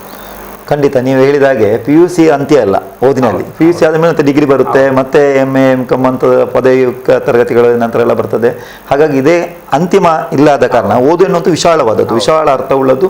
ಹಾಗಾಗಿ SLC PUC ಓದುವಂಥ ಮಕ್ಕಳು ಇದನ್ನು ತಲೆಬಿಸಿ ಮಾಡಬೇಕು, ಭಯಪಡುವಂಥ ಅಗತ್ಯ ಇಲ್ಲ ಅಂತ ಹೇಳಿಕೊಂಡು ನಾವು ಒಂದು ಮಾತು ಹೇಳಿದ್ದೇವೆ ಸರ್. ಏನಂತಂದರೆ ಈ ಅಲೆಗಳ ಬಗ್ಗೆ ಈ ರೀತಿ ಬರುವಾಗ ಮುಂದಿನ ಒಂದು 3ನೇ ಅಲೆ ಅಂತ ಹೇಳುವಂಥದ್ದು ವಿದ್ಯಾರ್ಥಿಗಳ ಮಟ್ಟಿಗೆ ಮಕ್ಕಳಿಗೆ ಬಹಳ ನೋವನ್ನುಂಟು ಮಾಡ್ತದೆ, ಮಕ್ಕಳಿಗೆ ಸಮಸ್ಯೆಗಳು ಬರ್ತದೆ ಅಂತೇಳಿ ಹೇಳ್ತಾ ಇದ್ದಾರೆ. ನೀವೊಂದು ಜೀವ ವಿಜ್ಞಾನ ವಿಭಾಗದ ಪ್ರೊಫೆಸರ್ ಆಗಿ ಇದರ ಬಗ್ಗೆ ಏನು ಹೇಳಲಿಕ್ಕೆ ಬಯಸ್ತೀರಿ ಸರ್? ಓಕೆ, ಈಗ ಸರ್ಕಾರ ಏನು ಕ್ರಮ ಕೈಗೊಂಡಿದೆ, ಪರೀಕ್ಷೆಯನ್ನು ಕ್ಯಾನ್ಸಲ್ ಮಾಡಿರೋದು ದೂರದೃಷ್ಟಿ ಇಟ್ಕೊಂಡೇ ತೆಗೆದುಕೊಂಡಿರುವಂಥದ್ದು. ಯಾಕಂದರೆ ನಾವೆಲ್ಲ ನೋಡಿದಾಗೆ, ಯಾವುದೋ ರಿಪೋರ್ಟ್ ನೋಡಿದಾಗೆ ಕೊರೋನಾ ಅಥವಾ ಕೋವಿಡ್-19 ಏನಿದೆ ಈಗ ಮಕ್ಕಳಲ್ಲೂ ಕೂಡ ತುಂಬ ದುಷ್ಪರಿಣಾಮ ಬೀರ್ತಾಯಿದೆ. ಎಷ್ಟೋ ಯಂಗ್ಸ್ಟರ್ಸ್ ಕೂಡ ಅಫೆಕ್ಟ್ ಆಗಿ ಹಾಸ್ಪಿಟಲ್ ಆಗಿ ಡೆತ್ ಆಗಿರುವಂಥ ಕೇಸಸ್ ಇದೆ. ಇದನ್ನೆಲ್ಲ ಮನಗಂಡು ಸರ್ಕಾರ ಪರೀಕ್ಷೆಯನ್ನು ರದ್ದು ಮಾಡಿರುವಂಥ, ಯಾಕೆಂದರೆ ಒಂದು ಪರೀಕ್ಷೆ ಮಾಡಬೇಕಂತಿದ್ರೆ ಅಲ್ಲಿ ಹಾಲು ಮಕ್ಕಳು ಗುಂಪುಗೂಡೋದೆಲ್ಲ ಇರ್ತದೆ. ಇನ್ನೊಂದು 3ನೇ ಅಲೆ ಬಗ್ಗೆ ನೀವು ಕೇಳಿದ್ದೀರಿ. ಈ ಅಲೆ ಅನ್ನುವಂಥದ್ದು ನಾವೇ ಸೃಷ್ಟಿಸಿರುವಂಥದ್ದು ಈ ಪದ. ಏನಂತ ಹೇಳಿದರೆ ಇಲ್ಲಿ ಅಲೆ ಪದ ಯಾಕಂತ ಹೇಳಿದರೆ, ಈಗ ಫಸ್ಟು ಕೊರೋನಾ ಕೇಸ್ ಆಯಿತು, ಲಾಕ್ಡೌನ್ ಮಾಡಿದ್ರು, ತುಂಬ ಕಡಿಮೆ ಆಯಿತು. 100% ಕಡಿಮೆ ಆಗಲಿಲ್ಲ, ಒಂದು 10% ಇತ್ತು. ಮತ್ತು ಲಾಕ್ಡೌನ್ ಲಿಫ್ಟ್ ಮಾಡಿದ್ರು, ಪುನಃ ಜನ ಜಂಗುಳಿ ಎಲ್ಲ ಸೇರೋದು, ಮದುವೆ ಸಮಾರಂಭ ಅದೆಲ್ಲ ಆಯಿತು. ಅದು ಏನಾಯಿತು, ಇನ್ನೂ ಒಬ್ರಿಗೊಬ್ರು ಸ್ಪ್ರೆಡ್ ಆಗಿ 2ನೇ ಅಲೆಗೆ ಕಾರಣ ಆಯಿತು. ಈ 2ನೇ ಅಲೆ ಇನ್ನಷ್ಟು ಭೀಕರ ಆಯಿತು. ಭೀಕರ ಆಗಲಿಕ್ಕೆ ಕಾರಣ ಏನಾಗುತ್ತಂತ, ಈ ಕೊರೋನಾ ವೈರಸ್ ಇನ್ನೂ ಸ್ಟ್ರಾಂಗ್ ಆಗಿದೆ. ಅದು ಆ್ಯಂಟಿಬಾಡೀಸ್ ವಿರುದ್ಧನೇ ಹೋರಾಡುವಂಥದ್ದು ಮಾಡ್ತದೆ, ಮತ್ತು ಇನ್ನೂ ಸ್ಟ್ರಾಂಗ್ ಆಗಿ ಇನ್ಫೆಕ್ಷನ್ ಮಾಡುವಂಥದ್ದು. ಒಂದು ನಿಮಿಷ, ಒಂದು ದೂರವಾಣಿ ಕರೆ ಇದೆ sir. Hello hello hello hello. ಹಾ ನಮಸ್ತೆ, ಹೇಳಿ ಸರ್. ಮಾತಾಡುದು ಯಾರು? ಹೇಳಿ ಹೇಳಿ ಸರ್. ಯಾಕಂದ್ರೆ ಮಾತಾಡುವಾಗ ನನ್ನ ಫೋನ್ ಕಟ್ ಆಯ್ತು. ಹಾ ಹೇಳಿ. ಅದೇ, ಯಾಕಂದ್ರೆ ಫಸ್ಟ್ ಆಫ್ ನಾವು ಪ್ರಶಾಂತ್ ಸರ್ಗೆ ಕಂಗ್ರಾಚುಲೇಷನ್ಸ್ ಹೇಳ್ತಾ ಇದ್ದೀನಿ. Okay, thank you sir, thank you very much. Okay, ಧನ್ಯವಾದ. ಬೇರೆ ಪ್ರಶ್ನೆ ಇತ್ತಾ ಸರ್? ಅದೇ ಏನಂದ್ರೆ ನಮ್ಮ ಮಕ್ಕಳ ಈ ಫ್ಯೂಚರ್ ಬಗ್ಗೆ ನಾವ್ ಏನ್ ಬೇರೆ ಚಿಂತನೆ ಮಾಡಿ. ಹೌದು, ಅದರ ಬಗ್ಗೆ ಈಗಾಗಲೇ ಹೇಳಿದ್ದಾರೆ. ಹೌದು, ಭವಿಷ್ಯ ಬಗ್ಗೆ ಪ್ರಶಾಂತ್ ಸರ್ಗೆ ಅಭಿನಂದನೆ ಸಲ್ಲಿಸ್ತಾ ಇದ್ದೀನಿ ಸರ್. ಯಾಕಂದ್ರೆ ಉತ್ತಮವಾಗಿ ಮಾಧ್ಯಮದಲ್ಲಿ ಆಗ್ಲಿ, ಅದೇ ರೀತಿ ಯೂಟ್ಯೂಬ್ ಅಲ್ಲಿ ಆಗ್ಲಿ ಉತ್ತಮ ಮಾಹಿತಿಯನ್ನು ನಮ್ಗೆ ನೀಡ್ತಾ ಇದ್ದಾರೆ. ತುಂಬಾ ಖುಷಿ ಆಗ್ತಾ ಇದೆ. ಯಾಕಂದ್ರೆ ನಮ್ಮ JC ಸಂಸ್ಥೆಯ ಅವರು ಪೂರ್ವಾಧ್ಯಕ್ಷರಾಗಿ ಸೇವೆ ಸಲ್ಲಿಸಿದವರು. ಈ ರೀತಿ ತಾವು ಕೂಡ ಹಾಗೆ ನಮ್ಮ JC. ಹೌದು. ಓಕೆ, ತಮ್ಮ ಕರೆಗಾಗಿ ಧನ್ಯವಾದಗಳು ಫ್ರಾಂಕಿ ಅವರೇ. ಹೇಳಿ ಸರ್. ಸೊ ಅದು ಮುಂದುವರ್ಸೋಣ. ಈಗ 3ನೇ ಅಲೆ ಏನಂತ ಹೇಳಿದರೆ, ಈಗ ಲಾಕ್ಡೌನು ಸರ್ಕಾರ ಈಗ ಪುನಃ ಎಕ್ಸ್ಟೆಂಡ್ ಮಾಡಿದೆ. ಓಕೆ, ಪರಿಸ್ಥಿತಿ ಆಗಿದೆ. ಏನಂತ ಹೇಳಿದರೆ, ಈಗ ತುಂಬ ಫ್ರೀಕ್ವೆನ್ಸಿ ಕಡಿಮೆ ಆಗಿದೆ. ಈ ಲಾಕ್ಡೌನ್ ಮಾಡೋದ್ರಿಂದ ಡಿಸ್ಟೆನ್ಸು ಎಲ್ಲ ಕಡಿಮೆ ಆಗಿದೆ, ಜನ ಹೊರಗಡೆ ಅಷ್ಟು ಬರ್ತಾ ಇಲ್ಲ, ಹಾಗಾಗಿ ಫ್ರೀಕ್ವೆನ್ಸಿ ಕಡಿಮೆ ಆಗಿದೆ. ಈಗ ಲಾಕ್ಡೌನನ್ನು ಲಿಫ್ಟ್ ಮಾಡಿದರೆ ಪುನಃ ಜನ ಸೇರುವಂಥದ್ದು, ಗುಂಪುಗೂಡುವಂಥದ್ದೆಲ್ಲ ಆಗ್ತದೆ, ಪುನಃ ಸ್ಪ್ರೆಡ್ ಆಗ್ತದೆ. ಆವಾಗ ಆನ್ ದ ಅದರ್ ಸೈಡ್ ಏನಾಗ್ತದೆ ಅಂತ ಹೇಳಿದ್ರೆ, ಈ ಕೊರೋನಾ ವೈರಸ್ ಇನ್ನೂ ಸ್ಟ್ರಾಂಗ್ ಆಗ್ತಾ ಇದೆ. ಅದು ಮುಟೇಷನ್ ಆಗ್ತಾ ಇರೋದು, ಎವಲ್ಯೂಷನ್ ಆಗ್ತಾ ಇರೋದು ಇನ್ನೂ ಸ್ಟ್ರಾಂಗ್ ಆಗ್ತಾ ಇದೆ. ಸೊ ಮೊದಲು ಪ್ರಾಯದವ್ರಿಗೆ ಮಾತ್ರ ಅಫೆಕ್ಟ್ ಆಗ್ತಿತ್ತು, ಅನಾರೋಗ್ಯ ಪೀಡಿತರಿಗೆ ಅಫೆಕ್ಟ್ ಆಗ್ತಿತ್ತು, ಮತ್ತು ಈಗ ಯಂಗ್ಸ್ಟರ್ಸ್ಗೆ ಅಫೆಕ್ಟ್ ಆಗ್ತಿದೆ, ಈಗ ಮಕ್ಕಳಿಗೂ ಕೂಡ ಬರುವಂಥ ಸಾಧ್ಯತೆ ಇದೆ. ಯಾಕೆ ಬರ್ತದೆ ಅಂತ ಹೇಳಿದ್ರೆ during the course of time, ಈ ಸಮಯ ಹೋದಾಗೆ ವೈರಸ್ ಇನ್ನು ಸ್ಟ್ರಾಂಗ್ ಆಗಿರೋದ್ರಿಂದ ಮಕ್ಕಳಿಗೂ ಕೂಡ ಸ್ವಲ್ಪ ಇನ್ಫೆಕ್ಷನ್ ಆದರೂ ಅಟ್ಯಾಕ್ ಆಗೋ ಚಾನ್ಸಸ್ ಇದೆ, ಅಂದರೆ ಇಮ್ಯುನಿಟಿ ಪವರ್ ಸಾಕಾಗೋದಿಲ್ಲ. ಸೊ ಆದುದರಿಂದ ಆದಷ್ಟು ನಾವು ಈ ಸರ್ಕಾರಿ ಮಾರ್ಗಸೂಚಿ ಏನಿದೆ, ಮಾಸ್ಕ್ ಹಾಕ್ಕೊಳ್ಳುವಂಥದ್ದು ಇರ್ಬೋದು ಅಥವಾ ಸೋಷಿಯಲ್ ಡಿಸ್ಟೆನ್ಸು ಎಲ್ಲವನ್ನು ನಾವು ಸರಿಯಾಗಿ ಮಾಡಿದರೆ 3ನೇ ಅಲೆ ಬಾರದಾಗೆ ತಡೆಯಲಿಕ್ಕೆ ಸಾಧ್ಯವಿದೆ. ಅದಕ್ಕೆ ಸಾರ್ವಜನಿಕರ ಸಂಪೂರ್ಣ ಸಹಕಾರ ಬೇಕು. ಈ ನಿಟ್ಟಿನಲ್ಲಿ ಸರ್ಕಾರ ತೆಗೆದುಕೊಳ್ಳುವ ಎಲ್ಲ ಕ್ರಮಗಳು ಏನಿದೆ ಸಾರ್ವಜನಿಕರ ಒಳಿತಿಗಾಗಿ ತೆಗೆದುಕೊಂಡಂಥ ಕಾರ್ಯಕ್ರಮ. ಸೊ ಅದನ್ನು ನಾವು ಸರ್ಕಾರದ ಒಟ್ಟಿಗೆ ನಿಂತರೆ 3ನೇ ಅಲೆ ಬರೆಯದಾಗೆ ಮಾಡಲಿಕ್ಕೆ ಸಾಧ್ಯ. ಧನ್ಯವಾದಗಳು ಸರ್. ಕೊನೆಯದಾಗಿ ಏನಂತ ಹೇಳಿದ್ರೆ, ಈಗ ನಾಳೆ ಲಾಕ್ಡೌನ್ನು ಲಿಫ್ಟ್ ಆಗಿ ಅಂದರೆ ವಾಪಸ್ ತೆಗೆದುಕೊಂಡ್ರು ಕೂಡ ನಾವು ಲಾಕ್ಡೌನ್ ಆಯ್ತು ಅಂತೇಳಿ ಜನಜಂಗುಳಿ ಸೇರುವಂಥದ್ದು ಮಾಡಲೇಬಾರ್ದು. ನಾವು ಆ ಸುರಕ್ಷತಾ ಕ್ರಮವನ್ನು ಮುಂದುವರಿಸ್ಕೊಂಡು ಹೋಗ್ಬೇಕು, ಇನ್ನೂ ಜಾಸ್ತಿ ಸುರಕ್ಷತಾ ಕ್ರಮವನ್ನು ಮುಂದುವರಿಸ್ಕೊಂಡು ಹೋಗ್ಬೇಕಾಗತ್ತೆ. ಆವಾಗ ಮಾತ್ರ ಈ ಲಾಕ್ಡೌನು ಅಫೆಕ್ಟಿವ್ ಆಗ್ತದೆ ಮತ್ತು 3ನೇ ಅಲೆ ಬರೆಯದಾಗೆ ತಡೆಯುವಂಥದ್ದು ನಮ್ಮ ಕೈಯಲ್ಲೇ ಇದೆ. ಸೊ ಈ ನಿಟ್ಟಿನಲ್ಲಿ ನಾವೆಲ್ಲರೂ ಸಹಕರಿಸಬೇಕು ಸರ್ಕಾರದ ಜೊತೆಗೆ. ಸರಿ, ಇಷ್ಟೊತ್ತು ಸುಮಾರು 1 ಗಂಟೆಗಳ ಕಾಲ ಹಲವಾರು ವಿಚಾರಗಳನ್ನು ನೀವು ನಮ್ಮೊಟ್ಟಿಗೆ ತಿಳಿಯಪಡಿಸಿದ್ರಿ. ಪೋಷಕರಿಗಾಗ್ಬೋದು, ವಿದ್ಯಾರ್ಥಿಗಳಿಗಾಗ್ಬೋದು, ಶಿಕ್ಷಕರಿಗೆ ಕೂಡ ಕೆಲವು ವಿಚಾರಗಳನ್ನು ನೀವು ತಿಳಿಯಪಡಿಸಿದ್ರಿ. ತುಂಬ ವಿಶೇಷವಾಗಿ ಧನ್ಯವಾದಗಳು. ಕೊನೆಯದಾಗಿ ಸರ್, ತಾವುಗಳು ಏನು ಇಷ್ಟಪಡ್ತೀರಿ ಹೇಳಲಿಕ್ಕೆ? ಕೊನೆಯದಾಗಿ ಈಗ ಸಂದರ್ಭ ಆ ರೀತಿ ಇದೆ, ಸಂದರ್ಭಕ್ಕೆ ತಕ್ಕಂತೆ ನಾವು ಅಥವಾ ಪರಿಸ್ಥಿತಿ ತಕ್ಕಂತೆ ನಾವು ಒಗ್ಗಿಕೊಳ್ಬೇಕಾಗತ್ತೆ. ನಿಮಗೆ ಗೊತ್ತಿರ್ಬೋದು 1918ರಲ್ಲಿ ಸ್ಪ್ಯಾನಿಷ್ ಫ್ಲೂ ಅಂತ ಕಾಯಿಲೆ ಇದೇ ಥರ ಬಂದಾಗ ಆವಾಗ ಟೆಕ್ನಾಲಜಿ ಇರಲಿಲ್ಲ, ಕಮ್ಯುನಿಕೇಷನ್ ಇರಲಿಲ್ಲ, ಏನೂ ಇರಲಿಲ್ಲ. ಅಂಥ ಸಂದರ್ಭದಲ್ಲೂ ಜನರು ಧೈರ್ಯದಿಂದ ಎದುರಿಸಿ ಅದನ್ನು ಫೇಸ್ ಮಾಡಿದ್ದಾರೆ. ಬಟ್ ಈಗ ತಂತ್ರಜ್ಞಾನ ಇದೆ, ಎಲ್ಲವೂ ಇದೆ. ಮೊದಲಿನ ದಿನಗಳಿಗಿಂತ ಈಗ ನಾವು ಎಷ್ಟು ಬೆಟರ್ ಇದ್ದೇವೆ. ಸೊ ಹಾಗಾಗಿ ಯಾವುದನ್ನು ಕೂಡ ಸಮಸ್ಯೆಯಾಗಿ ತಲೆಯಲ್ಲಿ ಹಾಕ್ಕೊಳ್ಳದೆ ಸವಾಲಾಗಿ ಸ್ವೀಕರಿಸಿ ಪಾಸಿಟಿವ್ ಸ್ಪಿರಿಟ್ಟಿಂದ ನಾವು ಮುಂದೋದರೆ ಏನೂ ಸಮಸ್ಯೆ ಬರೋದಿಲ್ಲ. ಸಮಯದ ಸದುಪಯೋಗ ಮಾಡಿಕೊಳ್ಳಿ. ಮತ್ತು ಶಿಕ್ಷಕರು ಕೂಡ ನಿಮಗೆ ಜೊತೆಯಾಗಿ ಇರ್ತಾರೆ. ಶಿಕ್ಷಕರ ಜವಾಬ್ದಾರಿ ಕೂಡ ವೆರಿ ಇಂಪಾರ್ಟೆಂಟು. ನೀವು ಯಾವುದೇ ಸಂದರ್ಭದಲ್ಲಿ ಫೋನ್ ಮಾಡಿದ್ರು ಕೂಡ ಎಲ್ಲ ಶಿಕ್ಷಕರು ವಿದ್ಯಾರ್ಥಿಗಳಿಗೆ ಹೆಲ್ಪ್ ಮಾಡಲಿಕ್ಕೆ, ಅದು ಏನೋ ಅದು ಹೇಳಿಕೊಡುವಂಥದ್ದು ಇರ್ಬೋದು, ಲೆಕ್ಕ ವಿಷಯ ಇರ್ಬೋದು, ಅವರು ಎನಿ ಸಂದರ್ಭದಲ್ಲಿ ರೆಡಿ ಇರ್ತಾರೆ ನಮ್ಮ ಶಿಕ್ಷಕರು. ಸೊ ಹಾಗಾಗಿ ಯಾರು ಕೂಡ ನಿರಾಶರಾಗಬೇಡಿ. ಈ ಸಂದರ್ಭವನ್ನು ನಾವು ಆದಷ್ಟು ಬೇಗ ಅದನ್ನು ಇದು ಮಾಡಬೇಕಿದ್ರೆ, ಅಂದರೆ ಕೊರೋನಾ ಮುಕ್ತ ಸಮಾಜ ನಿರ್ಮಾಣ ಮಾಡಬೇಕಿದ್ರೆ ಪ್ರತಿಯೊಬ್ಬರ ಜವಾಬ್ದಾರಿ ಕೂಡ ಇದೆ. ಅದು ವಿದ್ಯಾರ್ಥಿ ಇರ್ಬೋದು, ಪೋಷಕರು ಇರ್ಬೋದು. ನಾವೆಲ್ಲರೂ ತಾಳ್ಮೆಯಿಂದ ಈ ಪರಿಸ್ಥಿತಿಯನ್ನು ಎದುರಿಸೋಣ. ಕಾಲಾಯ ತಸ್ಮೈ ನಮಃ ಅಂತ ಹೇಳ್ತಾರೆ, ಅಂದರೆ ಒಳ್ಳೆಯ ಕಾಲ ಬಂದೇ ಬರುತ್ತೆ, ಆಯಿತಾ. ಕಾಲಚಕ್ರ ತಿರುಗಿದಾಗೆ ಒಳ್ಳೆಯ ಕಾಲ ಬಂದೇ ಬರುತ್ತೆ. ಆ ಒಳ್ಳೆಯ ಕಾಲ ಬರಲಿಕ್ಕೆ ನಾವೆಲ್ಲರೂ ಕೈ ಜೋಡಿಸೋಣ ಅಂತ ಹೇಳುತ್ತಾ ಎಲ್ಲರಿಗೂ ಶುಭವಾಗಲಿ. ಮತ್ತು ನಾಳೆ ವಿಶ್ವ ಪರಿಸರ ದಿನಾಚರಣೆ ಇದೆ, ಅದಕ್ಕೂ ಕೂಡ ಶುಭಾಶಯವನ್ನು ಕೋರಿ ನನ್ನ ಒಂದು ಅವಕಾಶ ನೀಡಿರುವುದಕ್ಕೆ ಹೊಸಕೊರಲ್ ಚಾನಲ್ ಅವರಿಗೆ ಮತ್ತು ತ್ಯಾಗಂ ಮಾಸ್ಟರ್ ಅವರಿಗೆ ಮತ್ತು ಇಲ್ಲಿನ ಎಲ್ಲ ನನ್ನ ಟೆಕ್ನಿಕಲ್ ಸ್ಟಾಫ್ಗಳಿಗೂ ನಾನು ಹೃತ್ಪೂರ್ವಕ ಕೃತಜ್ಞತೆಗಳನ್ನು ಸಲ್ಲಿಸಲಿಕ್ಕೆ ಇಷ್ಟಪಡ್ತೇನೆ. ಹಾಗೂ ಎಲ್ಲಕ್ಕಿಂತ ಮುಖ್ಯವಾಗಿ ಕೇಳುಗ ಬಾಂಧವರಿಗೆ, ವೀಕ್ಷಕರಿಗೆ ನಾನು ಹೃತ್ಪೂರ್ವಕ ಕೃತಜ್ಞತೆಗಳನ್ನು ಸಲ್ಲಿಸಲಿಕ್ಕೆ ಇಷ್ಟಪಡ್ತೇನೆ. ನಮಸ್ಕಾರ. ಆತ್ಮೀಯ ವೀಕ್ಷಕ ಬಂಧುಗಳೇ, ಸುಮಾರು 1 ಗಂಟೆಗಳ ಕಾಲ ನಮ್ಮೊಂದಿಗೆ ಇದ್ದು ಹಲವಾರು ವಿಚಾರಗಳನ್ನು ಪೋಷಕರಿಗೆ, ವಿಶೇಷವಾಗಿ ಇವತ್ತು ಕೊರೋನಾ ಮಹಾಮಾರಿ ಹಿನ್ನೆಲೆಯಲ್ಲಿ ವಿದ್ಯಾರ್ಥಿ ತಮ್ಮ ಮಕ್ಕಳನ್ನು ಸರಿಯಾದ ದಾರಿಗೆ ಕೊಂಡೋಗುವುದೇ ದೊಡ್ಡ ಸವಾಲು ಪೋಷಕರಿಗೆ.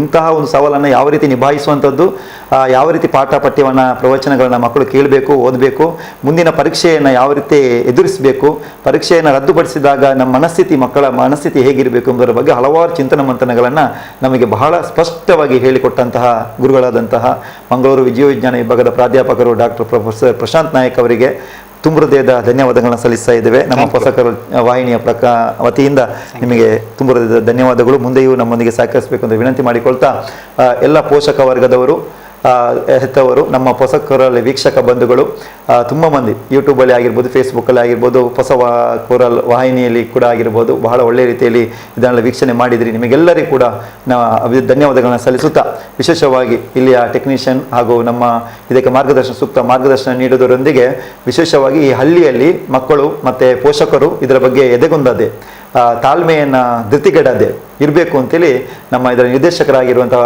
ವಿದ್ಯಾಧರ್ ಶೆಟ್ಟಿ ಅವರ ಒಂದು ಮುಂದಾಲೋಚನೆ, ಯೋಜನೆ, ಅನುಷ್ಠಾನ ಅದು 3 ಇಟ್ಕೊಂಡು ಇಂತಹ ಒಂದು ಒಳ್ಳೆಯ ಕಾರ್ಯಕ್ರಮ ಪ್ರತಿ ವಾರದಲ್ಲಿ 2-3 ನೇರ ಸಂವಾದ ಕಾರ್ಯಕ್ರಮಗಳನ್ನು ಬಹಳ ಒಳ್ಳೆ ರೀತಿಯಲ್ಲಿ ಒಳ್ಳೊಳ್ಳೆ ವಿಷಯಗಳನ್ನು ಇಟ್ಕೊಂಡು ಇಲ್ಲಿ ಸಂಘಟನೆ ಮಾಡಿಕೊಂಡು ಬರ್ತಾ ಇದ್ದಾರೆ.